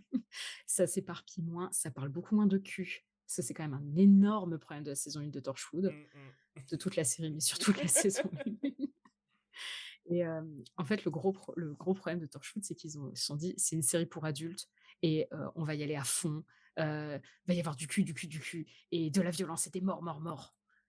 Et Sarah Jane Adventure, c'est l'inverse. C'est la Oui. série plus portée pour les enfants. Mais du coup, peut-être, Karl, que Sarah Jane Adventure se plairait plus parce J'ai que, jamais en fait, vu des Sarah Jane t'en as vu Adventure, et ça ouais. te plaît plus? Ça va, ça va. C'est pas mon. Mais c'était mignon à regarder. Bah, c'est un peu plus enfantin, mais pour autant, ça prend pas les enfants pour des Non. idiots et du coup, je trouve ça cool. Non, mais elle est. Notamment, je me souviens des épisodes avec Matt Smith où il apparaît dedans. Ah oui, c'est Avec vrai. les espèces de vautours là, d'extraterrestres vautours que j'ai plus leur nom, qui m'ont fait beaucoup rire parce que je vois pas que. Pendant tout l'épisode, je me suis demandé comment ça pouvait être des menaces. En fait, s'ils avancent à 2 à l'heure, ils ont des mains, leurs ailes ne peuvent pas voler, ils peinent à passer les Oui, bon, portes. bah, ça, il y en a des comme ça dans Doctor Who Je aussi. sais, mais c'est en Comme fait. dit Guillaume, En fait, par rapport aux monstres. c'est clair, mais c'est ce que je trouve très marrant, c'est qu'il les fuit en courant. Et là, pour le coup, juste en courant, il les distance vraiment. Et je sortais de la maison, fermais la porte, et c'est la fin de l'épisode. Mais oui, c'était plus mignon, Sarah Jane Adventure, et je comprends que pourquoi il y a eu 5 saisons. Clairement, je pense que tu trouves totalement un public, notamment chez les plus jeunes, sur Sarah Jane Adventure. Mais je pense qu'il y aurait eu plus de saisons, mais le seul Ouais. truc, c'est que bah, Elizabeth Sladen est décédée. Et c'est pour ça, la 5e saison, c'est qu'une moitié de saison, elle est décédée en cours de. Enfin, pendant le tournage. De la saison. Enfin, il y a eu un moment, il y a Ouais. eu une pause, en fait. Ils avaient tourné que la moitié des épisodes avant son décès, en fait. Donc c'est Donc, malheureux. oui, pour le coup, la série n'a pas de fin. Vraiment. C'est malheureux. Mm. Bon, on va enchaîner en parlant de quelques épisodes du coup pour un peu voilà parler plus en profondeur de la série. Mais je voulais juste dire alors 2 petits mots du coup parce que sur les news du coup on a eu 3 aires majeures de noms qu'on a déjà mentionnés ici. Russell T Davies qui a été donc la personne qui a relancé Doctor Who et qui était le showrunner de la saison 1 à 4. Ensuite, on a eu Steven Moffat qui s'était déjà illustré sur des épisodes dans la saison 1 et notamment aussi sur l'épisode Blink, du coup sur les Anges Pleureurs, qui deviendra le showrunner à partir de la saison 5 jusqu'à la saison 10. Du coup, il passera sur 2 docteurs. Et après, du coup, on a Chris Chibnall que tu as mentionné, qui était sur Torchwood, qui va être le showrunner du coup de la dernière ère des New Who, du coup avec Jodie Whittaker en docteur. Et j'aimerais aussi mentionner le travail de Murray Gold pour la musique, qui est aussi pour jusque du coup Murray Gold, il est de la saison 2. Il n'est pas sur la 1, je crois, tout de suite. Si, il est sur la 1. Le seul truc, c'est qu'il n'avait pas du tout les mêmes moyens. Oui. Et donc, on ne dirait pas sa musique. C'est ça. Mais Parce si, qu'il il était sur la 1 aussi. Ouais. Après, c'est à l'orchestre de la BBC qui s'y C'est mêle ça. après, et c'est comme ça qu'il fait ses compositions. Et je voulais surtout aussi mettre en avant Segun Akinola, qui n'est pas assez mentionné et qui a fait une super bande-son pour l'ère Whittaker. Et il est temps de passer à autre chose et de laisser les bandes-sons de Murray Gold à Murray Gold. Voilà. Parce que... C'est pas prévu, hein, malheureusement, mais bon. Oui, j'ai l'impression que c'est pas prévu. Avant de parler... Écoute, les gens aiment bien avoir toujours la même chose, alors. Ouais, j'ai l'impression qu'on est Non, je reparti suis mauvaise là. langue. Je suis mauvaise langue parce qu'ils sont pas mal. Enfin, on a déjà entendu 3 de ces nouveaux thèmes, Murray et bon, ils sont bien, ils sont bien. Oui, ils sont bien, Mais, mais je trouve que les gens mais étaient j'avoue que vraiment... j'aurais bien aimé du 109. Ouais. Avant de, du coup, de parler d'épisodes qu'on a plus aimés, est-ce que vous auriez du coup des portes d'entrée, des endroits vraiment où on peut se glisser dans Doctor Who plus facilement? Je pense notamment à un épisode du coup que beaucoup de gens vont mentionner, je pense Eleven's Hour de Stephen Moffat. Mais est-ce que vous avez d'autres endroits qui vous parleraient comme ça, l'épisode qui pas forcément de rentrer dans Doctor Who, mais de donner une envie de se plonger dans Doctor Who? Bah, moi, ça tombe bien, j'ai fait une vidéo qui s'appelle 10 épisodes pour découvrir Et ben Doctor Who voilà. il y a quelques semaines. Donc, vous pouvez aller voir ma vidéo sur la chaîne Pepperpot Team. Non, mais il y en a plein mais c'est vrai que Eleven Savoir, c'est le plus évident. Après, ça dépend vraiment de ce que tu cherches. En Bien fait, sûr. j'adapte à chaque fois ma recommandation à la personne que j'ai en face. Bah, parce que je dis Eleven's Hour parce que oui, l'épisode paraît évident, mais en fonction du docteur, parce que je me rends compte aussi que les gens rentrent pas aussi forcément de Doctor Who en fonction de l'incarnation du docteur qui est présent, ça peut rebuter beaucoup de personnes. Mmh. Mais Eleven Savoir, ce qui est simple, c'est que Eleven, enfin le 11e docteur, est à la rigueur le plus américain. Enfin, de toute façon, la période Matt Smith a été faite pour pouvoir attirer un nouveau public, y compris américain. Et ça se sent. Le rythme est très différent.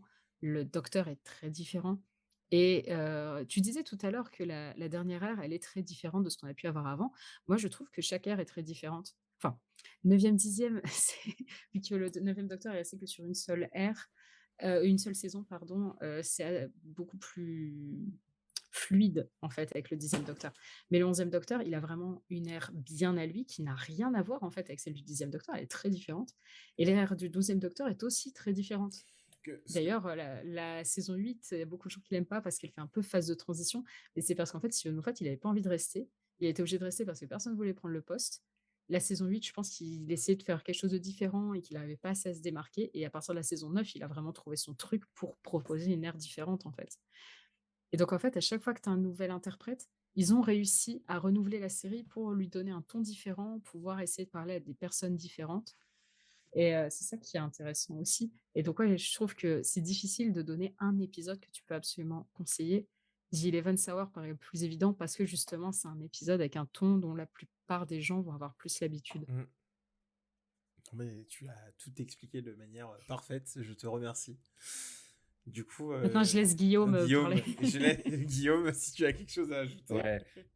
Oui, bah, je vais pas paraphraser, puis je suis entièrement d'accord avec les épisodes qui ont été cités dans ta vidéo, Pauline. Donc, je réinvite les gens à aller la voir parce que il y a parmi les meilleurs épisodes de Doctor Who aussi dans cette liste. Donc, c'est effectivement des bonnes portes d'entrée. En fait, c'est vrai que, et c'est un enjeu pour dans les années à venir, c'est que Doctor Who commence à avoir beaucoup d'épisodes, beaucoup de saisons, et même si on compte que la New Who, et on le dit à longueur de journée entre guillemets sur les réseaux sociaux, mais ça va être un vrai enjeu de pouvoir avoir une porte d'entrée. Donc les épisodes à venir le seront très certainement pour tout un tas de gens. Tout comme la New Who et 2005 a été une porte d'entrée pour tout un tas de gens. Et je pense qu'en fait, en vrai, chaque changement de showrunner est effectivement probablement une bonne porte d'entrée. Alors, le problème, c'est que ça dépend un peu de ce qu'on cherche et c'est difficile d'y aller un petit peu à l'aveugle.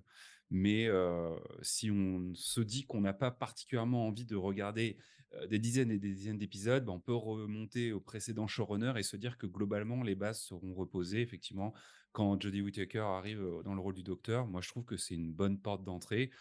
Tous les compagnons changent. En plus, en termes de réalisation et de moyens et d'effets spéciaux, on est sur une autre esthétique un peu. Et donc, on a comme vraiment une sorte de nouveau départ. Donc, je trouve que c'est effectivement, voilà, c'est une bonne porte d'entrée. Mais Matt Smith, en effet, et Eleven Hour est aussi une très bonne porte d'entrée si on accepte de remonter un petit peu en arrière et de regarder plusieurs épisodes. Moi, j'aurais tendance à citer quelques épisodes qui ne sont pas présents dans ta vidéo, Pauline, pour une raison un peu particulière. C'est que je trouve que, les épisodes de Noël, certains épisodes de Noël peuvent être une bonne porte d'entrée, dans la série. Pourquoi? Parce qu'il y a le côté un peu festif, événementiel de c'est Noël.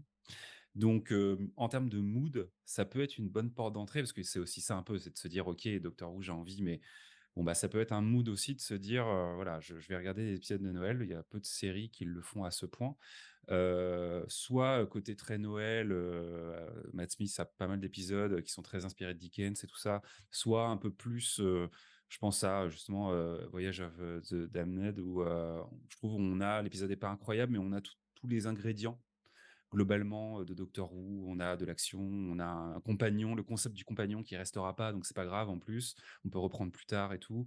Un truc assez SF, des extraterrestres et cetera. Je trouve que Last Christmas est pas mal aussi, dans Mmh. ce concept-là, donc les épisodes de Noël, le problème c'est qu'ils sont pas tous, justement un peu one shot. Il y en a qui sont vraiment très liés à la mythologie, il y en a qui sont des épisodes de transition, donc c'est un peu compliqué. Faudrait peut-être faire une sélection, épisode de Noël, qui va bien, quoi. Mmh. Un épisode auquel j'ai pensé aussi en porte d'entrée, pareil dans le truc un peu de, la recette Doctor Who, c'était, Waters of Mars que je trouve, est un Excellent épisode qui épisode, je trouve. ouais, qui est un bon épisode, qui a un Tennant qui est au sommet de sa forme et qui, je trouve, en une durée d'épisode, a vraiment toutes les phases, quoi. C'est-à-dire qu'on a le début un peu plus léger du docteur qui essaie de résoudre quelque chose, puis la prise de conscience un peu plus dramatique de je peux pas changer tout et n'importe quoi quand je voyage dans le temps, il y a des points fixes dans le temps et tout ça, et la fin en mode, effectivement, et qui donne un truc assez emblématique en plus de la série, mais bon, si on connaît pas la série, c'est pas grave, où on a un Tennant qui euh, prend le taureau par les cornes et qui se dit non mais en fait moi je suis le seigneur du temps, c'est moi qui contrôle le temps et je vais changer l'histoire, quoi.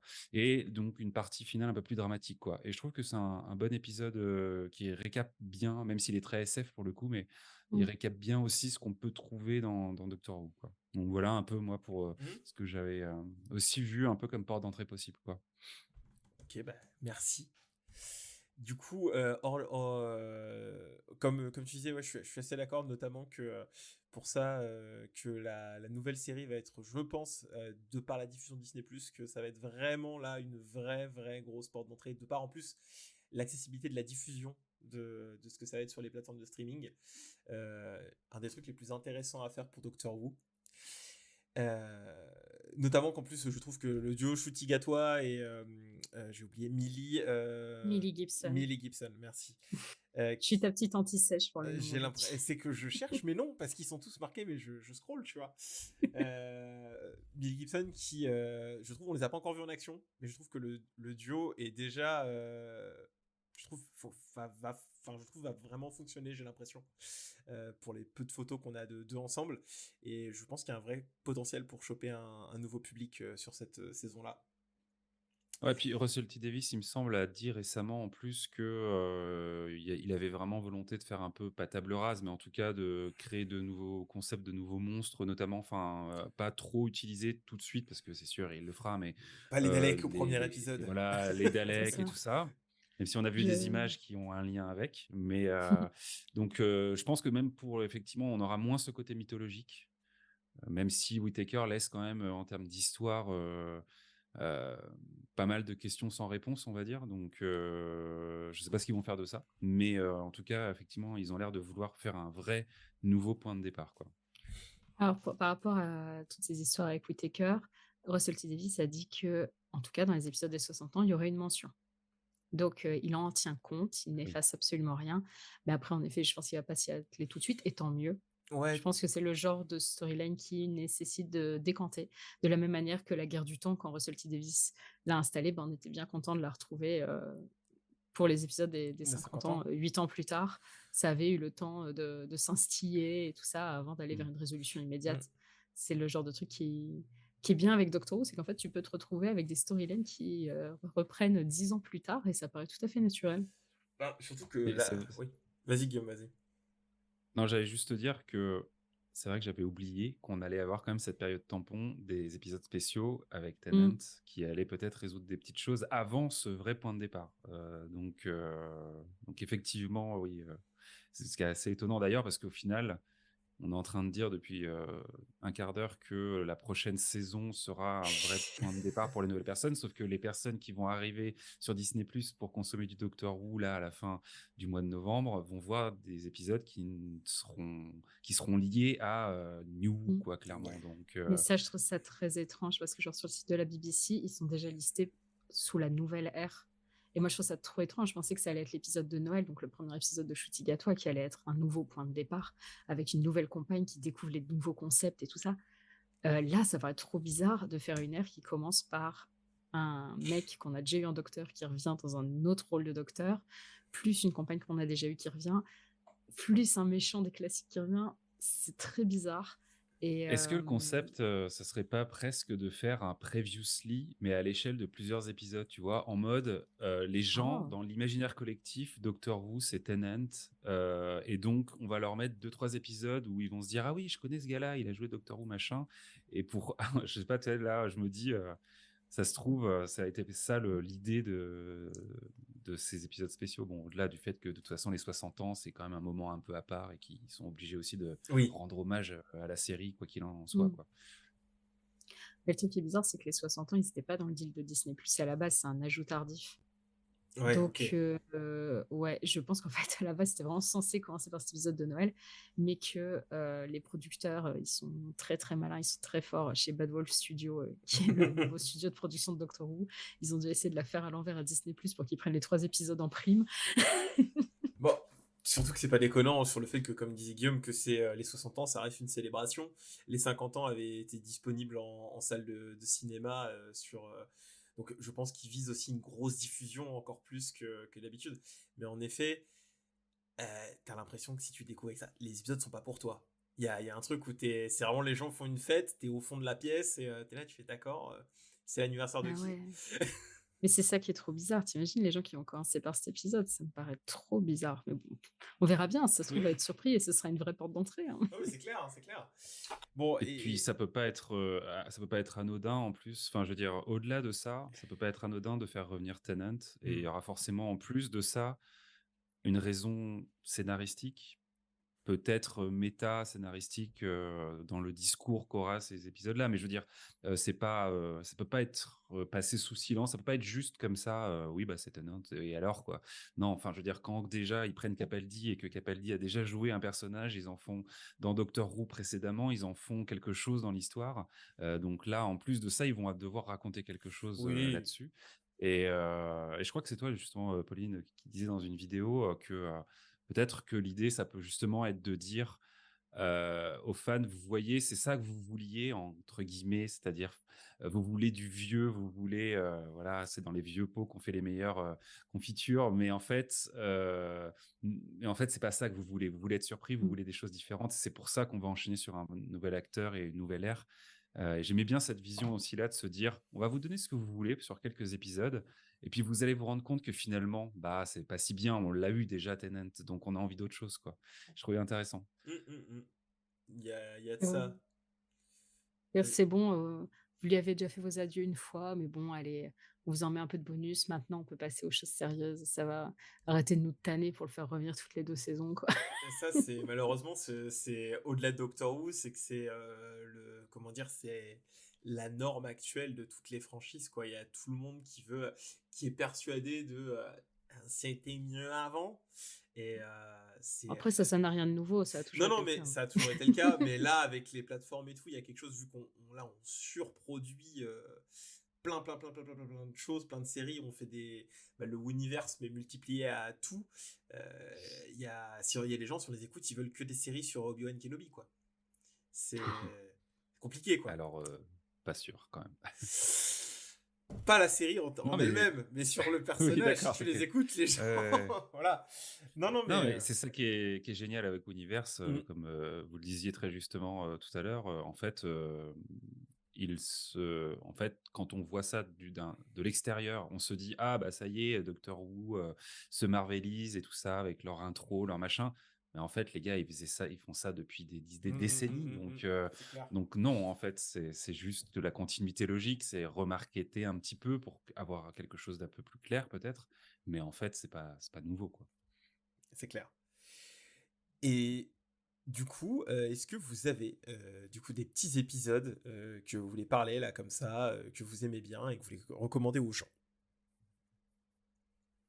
Bah, vas-y Guillaume, j'ai un peu monopolisé au début la parole, donc Ah, tu rigoles, tu rigoles. C'est toi la spécialiste. Alors,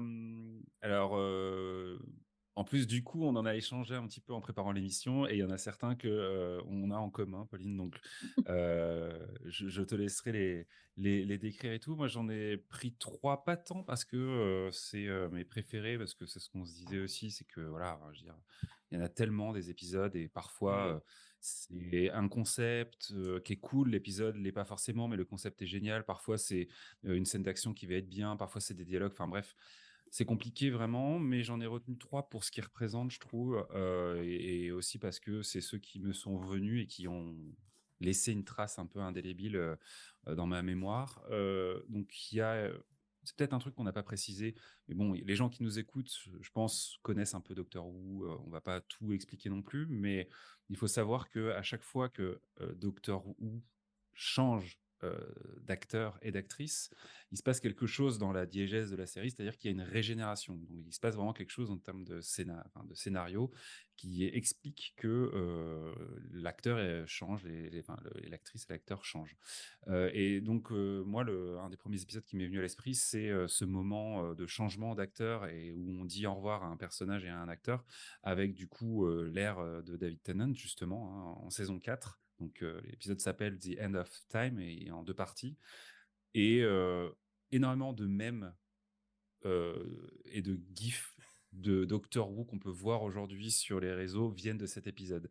C'est-à-dire qu'on a vraiment, énormément de choses sont cultes. On a le maître, qui est hyper culte. On a les Time Lords, donc cette race dont est issu, le Docteur, mais et qu'on découvre en saison 4 avec vraiment ces costumes incroyables. On a, Donna, on a Wilfrid, ce fameux le fameux adieu à Wilfrid qui nous brise le cœur.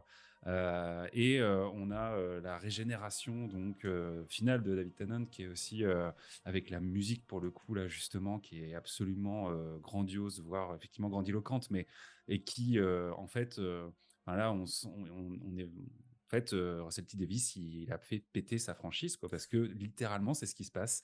Le TARDIS explose, la régénération, qui est un flux d'énergie qui sort du corps de l'acteur comme ça, désagrège en partie le TARDIS. Et enfin bref, c'est vraiment une fin d'ère qui est quand même assez marquante, je trouve, parmi les autres. Je ne sais pas ce que vous en pensez, si elle vous a marqué aussi, mais bon, voilà. Bah, vas-y Pauline, si tu veux commencer. de quoi? Dire un autre épisode ou Non, mais dire sur ma fin d'air ce que préférée? Guillaume, ce que Guillaume a su réagir par rapport à ce que Guillaume il a dit.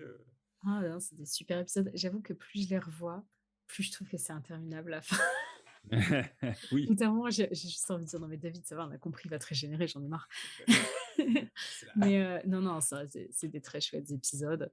En effet, sa régénération, elle fait chialer, quoi, mais j'avoue que c'est pas ma préférée, même si c'est une très chouette régénération. Moi, ma préférée, c'est la 12e en 13e. Et là, pour le coup, tu peux vraiment être sûr que je pleure toutes les larmes de mon corps à chaque fois. il est... Mais il y a de quoi? Il est incroyable, la génération de Capaldi en Whittaker. Le discours, il est Mmh. tellement bien écrit, c'est tellement joli.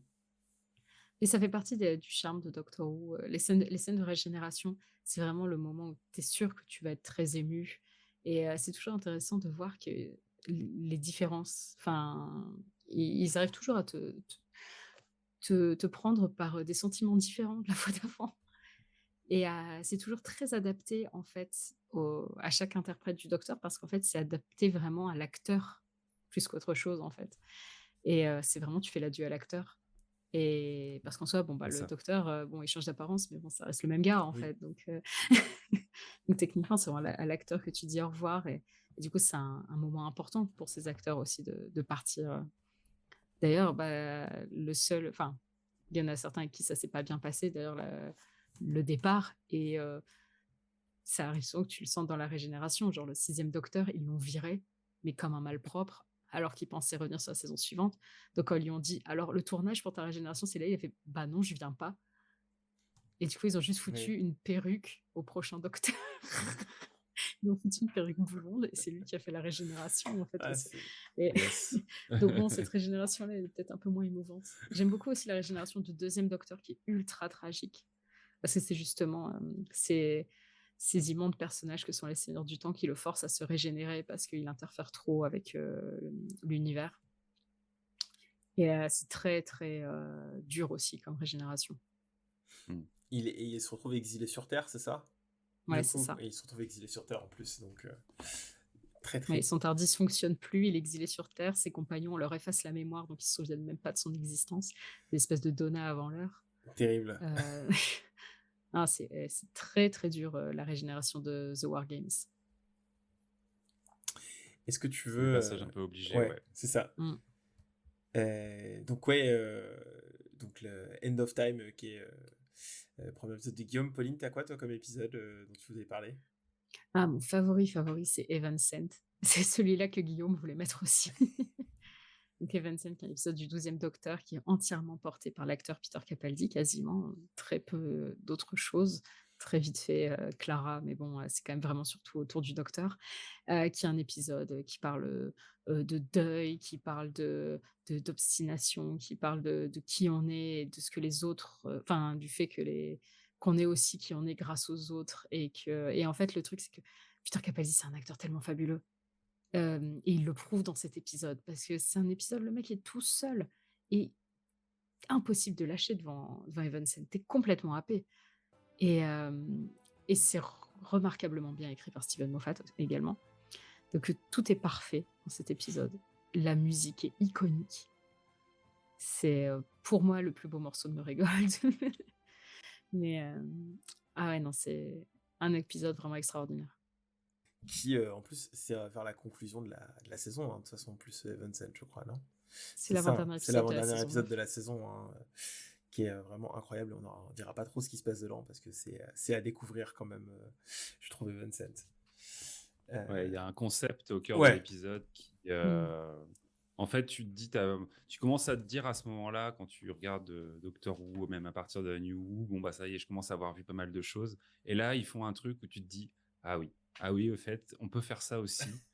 Et en fait, c'est juste incroyable, quoi. Enfin, et avec une économie de moyens en plus, Oui, bah, ben, incroyable, quoi. C'est-à-dire que, comme Pauline dit, c'est juste l'acteur et voilà, quoi. Mais ça marche.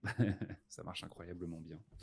Et justement, pour parler de Capaldi, moi j'avais retenu aussi un épisode qui, je trouve, avec le recul, de manière un peu rétroactive, et c'est pas qu'il me fait rire, mais il m'amuse dans son côté méta, c'est The Fires of Pompeii, qui est un épisode de la saison 4, donc encore avec David Tennant, hein, mais qui est un épisode où, bon, déjà pour le personnage de Tennant est intéressant. Bon, il est avec Donna à ce moment-là, et c'est déjà un épisode où effectivement il est face à des choix qui sont importants. Donc c'est déjà un épisode où il commence à se passer des choses assez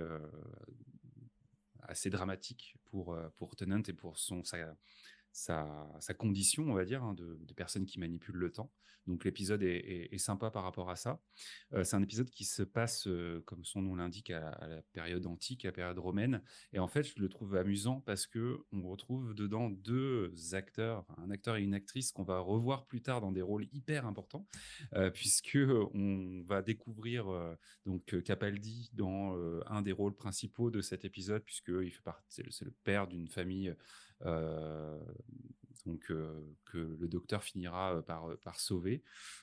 Et donc Karen Gillian qui joue un personnage qui est très secondaire pour le coup, qui fait presque de la figuration, on va dire, et qui en plus est maquillé, donc du coup voilà quoi, c'est très discret.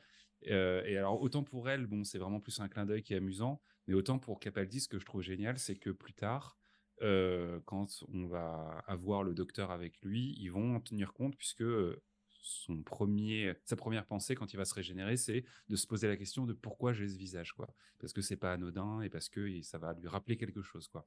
Et ça, c'est aussi un truc qui est intéressant dans le fait de se dire Enfin, je sais pas ce qui a conduit. Je pense que c'est vraiment qu'ils adoraient l'acteur et ils voulaient lui donner ce Mm. rôle et tout, et donc ils ont un peu créé cette situation autour de ça. Mais je trouve que l'idée est vraiment géniale de se dire en même temps, comme on peut changer de visage, pourquoi pas lui donner le visage de quelqu'un qu'il a rencontré effectivement. Et ça fait écho en plus à là, je trouve, la régénération du coup du 14e Docteur qui prend le visage de Tennant. Enfin, il y a un truc, je trouve, qui est intéressant dans cet épisode parce qu'il est assez prophétique de trucs qui vont se passer après, quoi. Donc c'est un épisode dont je me souviens. Voilà. Et ce qui est intéressant, c'est qu'en plus, ce truc de récupérer le visage, c'est déjà un truc qui montrait dans la classique, pas par rapport au docteur, par rapport à Romana, qui est une Time Lady qui voyage avec le docteur, qui est sa compagne à un moment, et qui, à un moment, va choisir son visage. Elle est en train, voilà, c'est sa régénération, puis du coup, elle choisit son visage. Donc, elle en essaye plusieurs, jusqu'à ce qu'elle soit Ah ouais. satisfaite. Ok. Et elle va s'arrêter sur le visage d'une princesse qu'elle a rencontrée dans l'aventure précédente, en fait. Du coup, c'est la même actrice. Qui revient. Ouais, c'est ça. Ouais, c'est marrant, je savais pas du tout ça. Et du coup, Pauline, tu voulais nous parler aussi de Enemy of the World. Enemy of the World. Ah là là là là. Et tout à l'heure, tu demandais les types d'épisodes qu'on aimait bien. J'ai dit les épisodes historiques. D'ailleurs, dans ma sélection, on n'a pas un seul. Mais il y a un autre type d'épisode que j'aime bien, c'est quand l'acteur qui joue le docteur joue un autre personnage. Donc, en effet, avec Civil, ça marche bien, mais j'aime beaucoup aussi quand ça se passe dans le même épisode. Et ça arrive assez souvent. Enfin, parce que rien que sur la New, David Tennant, à un moment, il a un double dans le Metacrisis Doctor qu'ils vont envoyer dans un. Enfin, je ne vais pas trop en dire, c'est vrai que les gens ne savent pas forcément. Mais le 11e Docteur également a une confrontation avec lui-même. Oui. Le 12e Docteur, il ne me semble pas. Et le 13e Docteur a aussi une confrontation avec quelqu'un qui a la même tête. Mm. Et c'est aussi un truc qui a été beaucoup fait dans la classique, y compris du coup avec le 2e Docteur dans un épisode qui s'appelle Enemy of the World. Et le concept de Enemy of the World, c'est qu'en fait, le Docteur arrive sur Terre en 2018, si je ne m'abuse, et la Terre est complètement dominée par une espèce de dictateur sanguinaire qui s'appelle Salamander. Et sauf qu'en fait, Salamander a exactement la même tronche que le Docteur. Je l'ai Et vu. du coup, tu l'as vu, c'est cool, hein. Oui.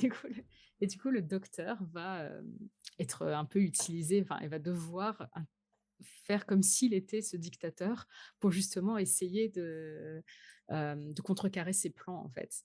Et donc, c'est génial parce qu'on se retrouve avec le docteur qui joue avec Patrick Troughton qui joue à la fois le gentil et le méchant, et qui est exceptionnel. Et il y a des moments où tu te demandes vraiment si devant toi, c'est le docteur déguisé en Salamander ou si c'est Salamander, et ça marche super bien. C'est un épisode avec des moments assez haletants, qui est très bien construit, qui a été perdu pendant très longtemps et qui n'a été rendu disponible au public qu'en 2013. Ça faisait partie des annonces pour les 50 ans. Ils ont annoncé deux épisodes, dont celui-là. Et il vaut vraiment le coup. Je vous le garantis. Je confirme. Du coup. Et tu voulais parler aussi de The Demons. Et The Demons. The Demons, c'est un épisode du 3e Docteur, qui est un épisode que j'adore. Parce que, déjà, il y a le maître. Le maître, pour moi, c'est le meilleur personnage de toute la série. Voilà. Dès qu'il arrive, je suis contente. Et en plus, c'est un épisode pendant la période où, justement, le Docteur est coincé sur Terre, comme on disait un peu plus tôt. Et, et du coup, quand il est sur Terre, il est obligé de travailler avec Unit, qu'on revoit beaucoup aussi dans la New, mais donc il se retrouve coincé un peu à devoir être le scientifique de Unit. Et donc on apprend à connaître tous les personnages de Unit pendant l'ère du 3e Docteur. Et dans The Demons, c'est un moment où ces personnages de Unit, on les découvre dans leur vraie vie. Là, on n'a plus vraiment les soldats, on a le brigadier, donc le père de Kate Lethbridge Stewart, qui décroche son téléphone dans le lit le dimanche matin, complètement endormi. Il y a les militaires qui d'habitude sont en belle tenue kaki, qui débarquent avec des pantalons pas de def et des petits blousons. Et en fait, c'est un épisode qui est assez décomplexé, qui est très fun, qui est avec des espèces de trucs assez ésotériques, qui enlève complètement le côté parfois très sérieux de Doctor Who, où bon, on montre des monstres en carton-pâte, mais on est quand même un peu scientifique. Là, ils en ont rien à faire. Et du coup, c'est vraiment un épisode qui est fun, qui qui met des espèces de créatures démoniaques avec des looks pas possibles. De l'autre côté, du coup, il y a le troisième docteur qui est un docteur assez fascinant qui fait du karaté vénusien et et qui porte des chemises à foufou. Et sa compagne Jo Grant qui est absolument sublime. Et puis le maître, enfin, une espèce de concentré de fun. Et je m'amuse comme une dingue à chaque fois que je regarde The Demons. Et c'est un épisode très très chouette. Mais écoute, Et il y a aussi un hélicoptère qui explose qui vient d'un James Bond, me semble-t-il. Ils ont réutilisé le plan. ils ont carrément réutilisé le plan. Oh, tu crois qu'ils aient explosé des hélicoptères Non, pour bah Doctor non, Who? pour Je crois Doctor qu'ils Who, avaient le non, budget. je pense pas, non, mais... Ils ont regardé la banque Oui. d'images et ils se sont dit oh Ouais, tiens c'est C'est sympa ça. ça. c'est sympa, ça fait Je sais boum. même plus si c'est un plan qui a été utilisé pour James Bond, mais c'est un truc qu'ils ont fait péter pour James Bond. C'est un peu classe. Arrête-moi si je me trompe, mais c'est l'épisode où le maître il invoque des démons, là où il y a ces plans vus Oui. dessus, où il lève les mains comme ça. Azal Azal C'est celui-là. Ah, oui, j'ai déjà vu des mèmes de ça, j'ai déjà vu des gifs du maître faire ça. Et puis en plus, attention, ce n'est pas le maître. C'est le révérend magister. Oui, c'est vrai. C'est ça, ça fait partie des trucs que j'adore chez le maître, c'est qu'il a tout le temps des surnoms. Mais débile. Mais tu reconnais bien son visage, tu reconnais bien son nom. Et ça, dans la New, bon, tu reconnais moins son visage, mais ils ont gardé ce truc des petits surnoms, et ça, j'avoue, ça me fait plaisir. Enfin, le maître, c'est un sacré personnage, et du coup, ça va me permet de parler, d'enchaîner sur un épisode, moi, que j'aime beaucoup aussi. Épisode, on peut pas faire plus récent, du coup, c'est The Power of the Doctor, qui a été le final de la dernière saison, que j'ai, à ma grande surprise, totalement adoré. Et, Je valide. Qui est un épisode fort dans cette thématique, qui se centre vraiment, étonnamment, autour des compagnons aussi du docteur, vu le florilège qu'il y a à l'intérieur, les compagnons des classiques. On retrouve du coup d'autres compagnons de Whittaker que Yaz, du coup Graham qui revient, et Sacha Dhawan, qui est incroyable en maître, en Rasputin notamment dans cet épisode. Et je trouve que c'est un super roller coaster en tant qu'épisode, même si du coup Jodie Whittaker est un peu absente néanmoins de l'épisode du coup pendant une grande partie, mais c'est fort, ça vient vraiment remettre ce que sont les compagnons pour le docteur au centre de l'histoire, et ça brasse cette thématique que j'aime beaucoup aussi que le docteur pour moi c'est un peu un monstre d'égocentrisme qui comme je disais tout à l'heure, en fuite vers l'avant, et qui brasse des gens dans son passage, et dans cette tornade qui est sa vie au centre du Tardis, qui va toujours en fait enfin, c'est pas qu'il ne se rend pas compte de tout ce qui brasse avec lui, mais tous les gens qui sont laissés derrière, en fait, d'un seul coup, le mec dans sa cabine de police bleue, il ne vient plus te chercher, et il faut retourner à un certain quotidien, ce qui, je pense, doit être assez compliqué à gérer en tant que simple être humain, en fait.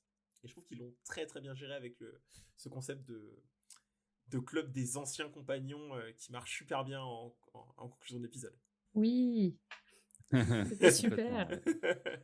Ça fait partie des épisodes effectivement que j'avais noté, et je trouve que on a eu quand même de belles incarnations du maître dans cette New Who. Moi, je pense aussi à Missy à l'ère de Capaldi, qui était vraiment une autre version assez intéressante. Et là, je trouve que en vrai, ces dernières années, on n'a pas assez parlé de Sacha Dhawan dans ce rôle, quoi. Je veux dire, il est incroyable. Fabuleux.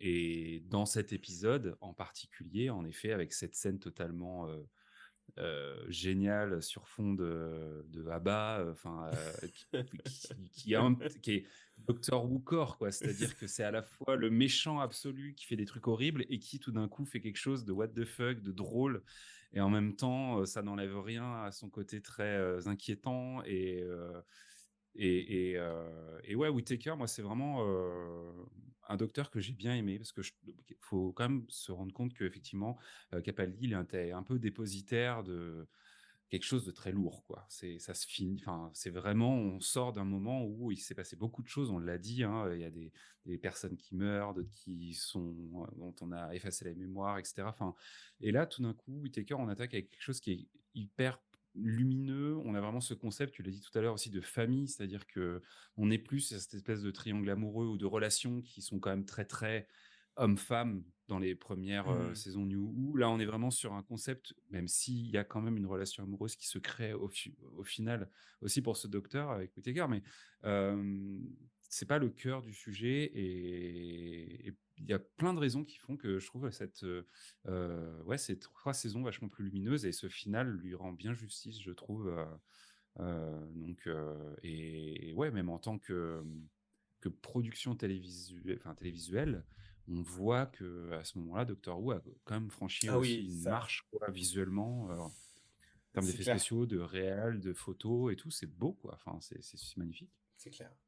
Et je voulais juste rajouter sur Sacha Dhawan que j'ai adoré du coup la danse sur la danse justement le petit regard que le Dalek et le Cybermaster se jettent à ce moment-là, qui est je trouve un des magistralement fait et inséré dans le tempo comique.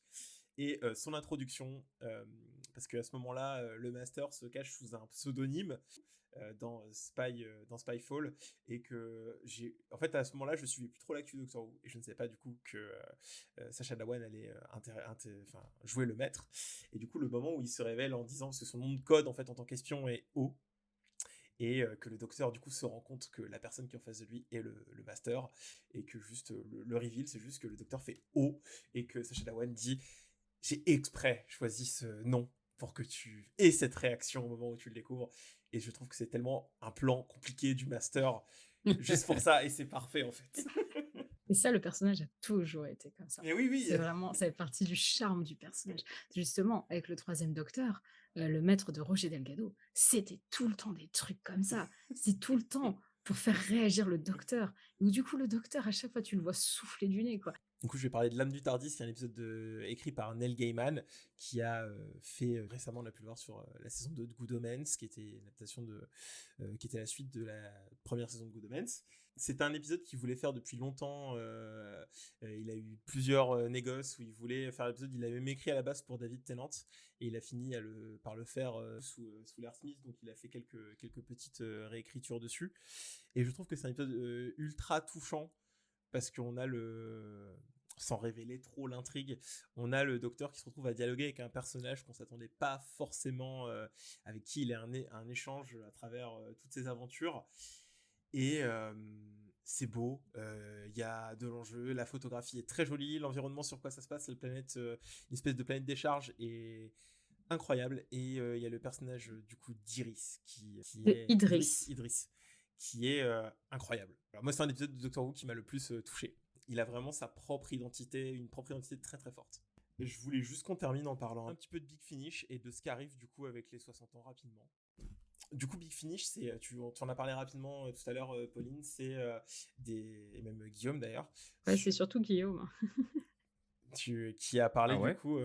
Ouais, tu t'as mentionné tout à l'heure. Hein. Qui sont du coup des livres ou des aventures audio du coup de personnages de Doctor Who, même des personnages du coup vraiment des fois secondaires ou autres, qui ont leurs propres épopées en audio. On retrouve notamment du coup Rory qui va avoir son aventure de Centurion solo, le personnage de Riversong qui va croiser le 4e Docteur. Et alors, j'ai pu en écouter quelques-uns, mais je voulais savoir, du coup, Pauline, toi, si tu as consommé beaucoup de Big Finish ou pas? Oh, quelques-uns. Ça fait longtemps que j'ai un peu freiné. Décroché. Bah, c'est surtout qu'en fait, il faut du temps et il faut un moment où tu fais pas grand-chose et où tu peux te concentrer longuement là-dessus. Et j'avoue que quand je faisais un travail assez abrutissant, où je devais juste coller des timbres sur des enveloppes, c'était parfait d'écouter des Big Finish. Et ou pareil quand j'étais dans les bouchons. Sauf que, bah, en travaillant de chez soi, c'est un peu plus compliqué. Ouais. Du coup, je trouve jamais de moment pour écouter les Big Finish. J'ai commencé à écouter le Main Range, donc les sorties mensuelles dans l'ordre. J'en avais écouté 25, un truc comme ça. J'ai écouté quelques coffrets, genre celui de la régénération du 6e Docteur, quelques épisodes cultes comme The Chimes of Midnight, qui est un super épisode avec le 8e Docteur. Mais c'est vrai que j'en ai pas écouté énormément comparé à ce qui existe, parce qu'il en existe Il y en a une quantité, énormément. mais oh là là, mais il s'arrête jamais. Et ils s'en sortent je sais pas combien par mois là. Puis alors, en plus, ils te sortent de ces trucs. Peut-être que c'est très bien, mais j'avoue que quand je vois des coffrets genre, Les aventures de Lady Christina de Souza, qui est un personnage d'un épisode random de David Tennant. Tu dis, mais qu'est-ce que je vais aller écouter ça, quoi.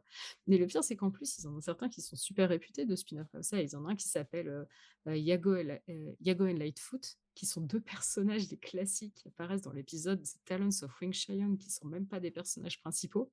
Ils ont fait, je sais plus, 3 ou 4 coffrets sur les gus, quoi. Ah ouais. Mais pour le coup, paraît-il que c'est très bien. Mais justement, ça permet de développer des personnages qui sont pas très développés dans la série. Mais à un moment, c'est trop, quoi. À un moment, tu peux pas tout acheter, tu peux pas tout suivre, c'est compliqué. Donc en fait, au bout d'un moment, j'ai un peu juste laissé tomber. Toi, Guillaume, tu n'as pas fait de Big Finish par rapport à ce qu'on avait dit tout à l'heure. Non, mais ce qui me fascine dans ce produit dérivé, quelque part, c'est effectivement déjà la densité qui existe. Et en tant que graphiste de métier, moi, je suis à chaque fois assez admiratif des pochettes, enfin, des miniatures posters qui créent, parce que tu as vraiment le sentiment d'un produit de qualité sur la prolongation de l'univers du Docteur, parce que tu as vraiment, enfin, tu retrouves vraiment tes petits, et puis tu as vraiment les Docteurs emblématiques qui sont bien représentés.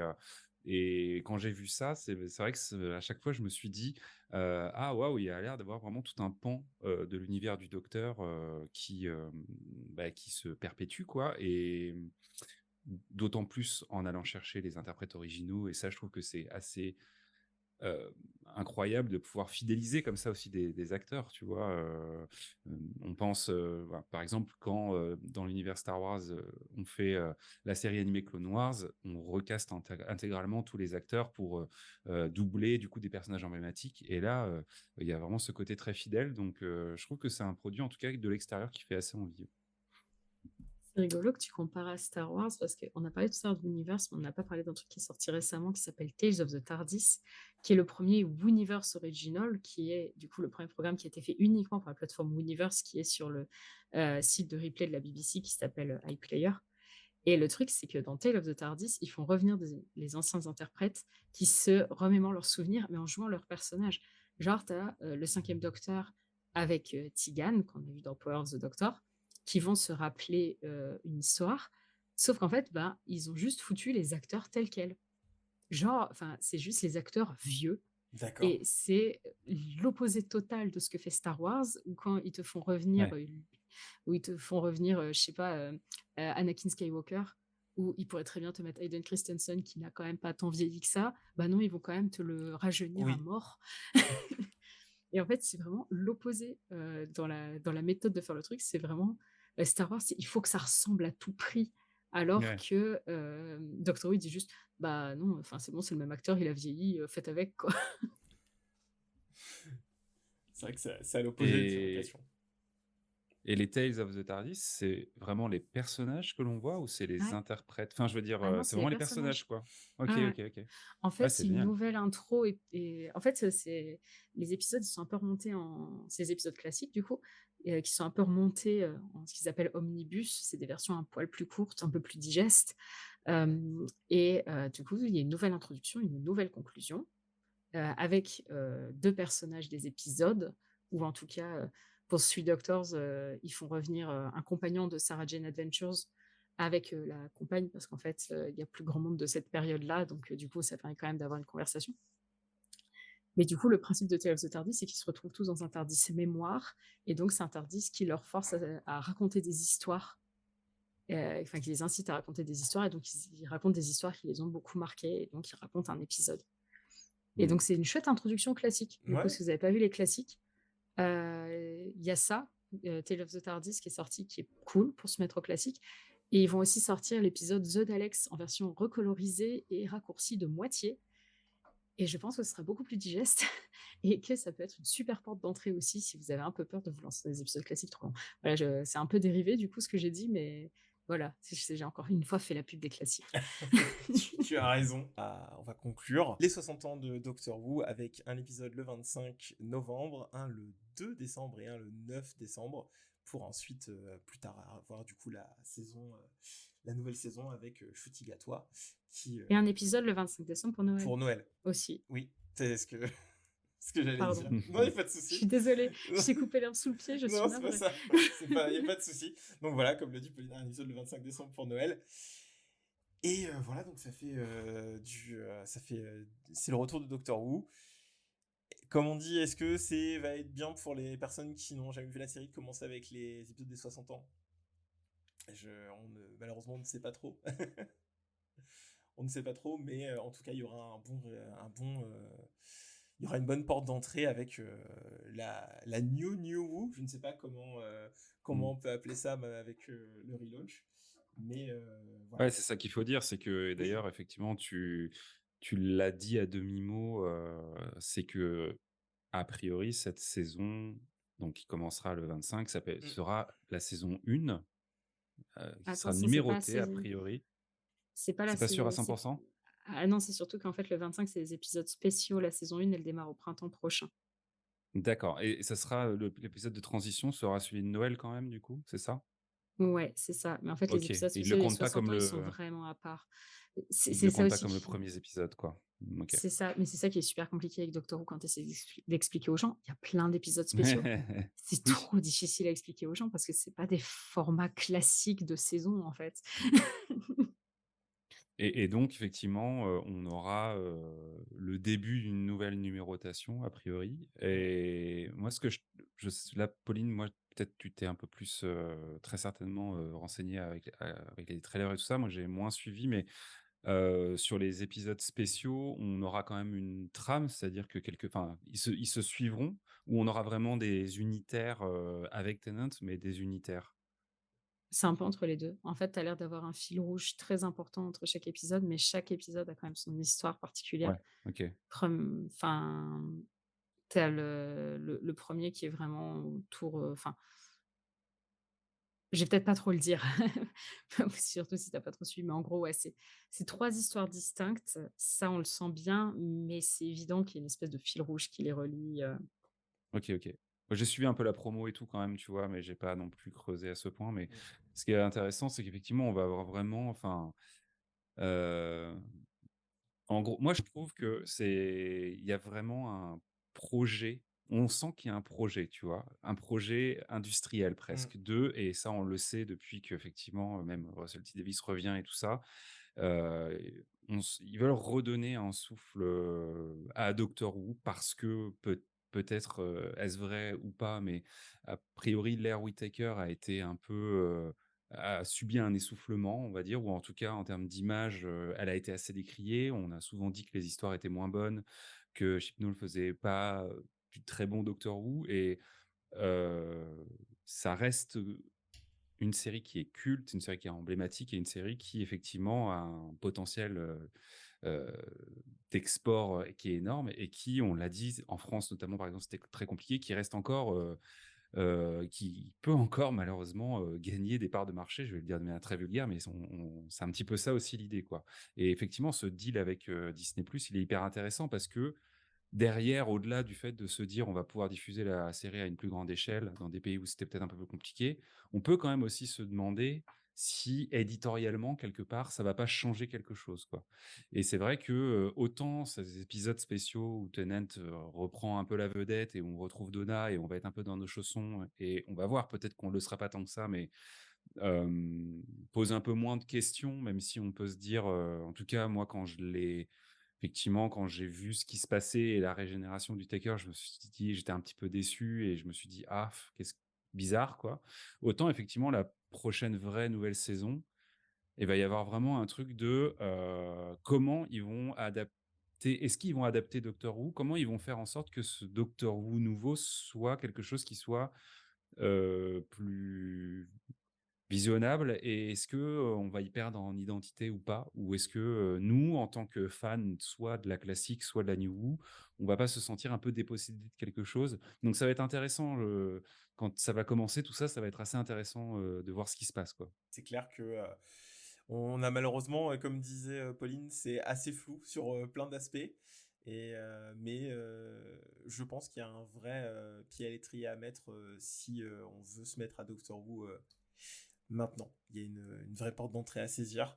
Et comme tu le disais, Guillaume, ça aurait été bête de leur part de ne pas saisir cette opportunité, je pense, avec Disney en tant que diffuseur pour essayer d'aller vers ça. Et ça faisait partie des conditions de retour de Russell T. Davies. Pas forcément Disney+, mais d'avoir une plateforme de streaming pas internationale.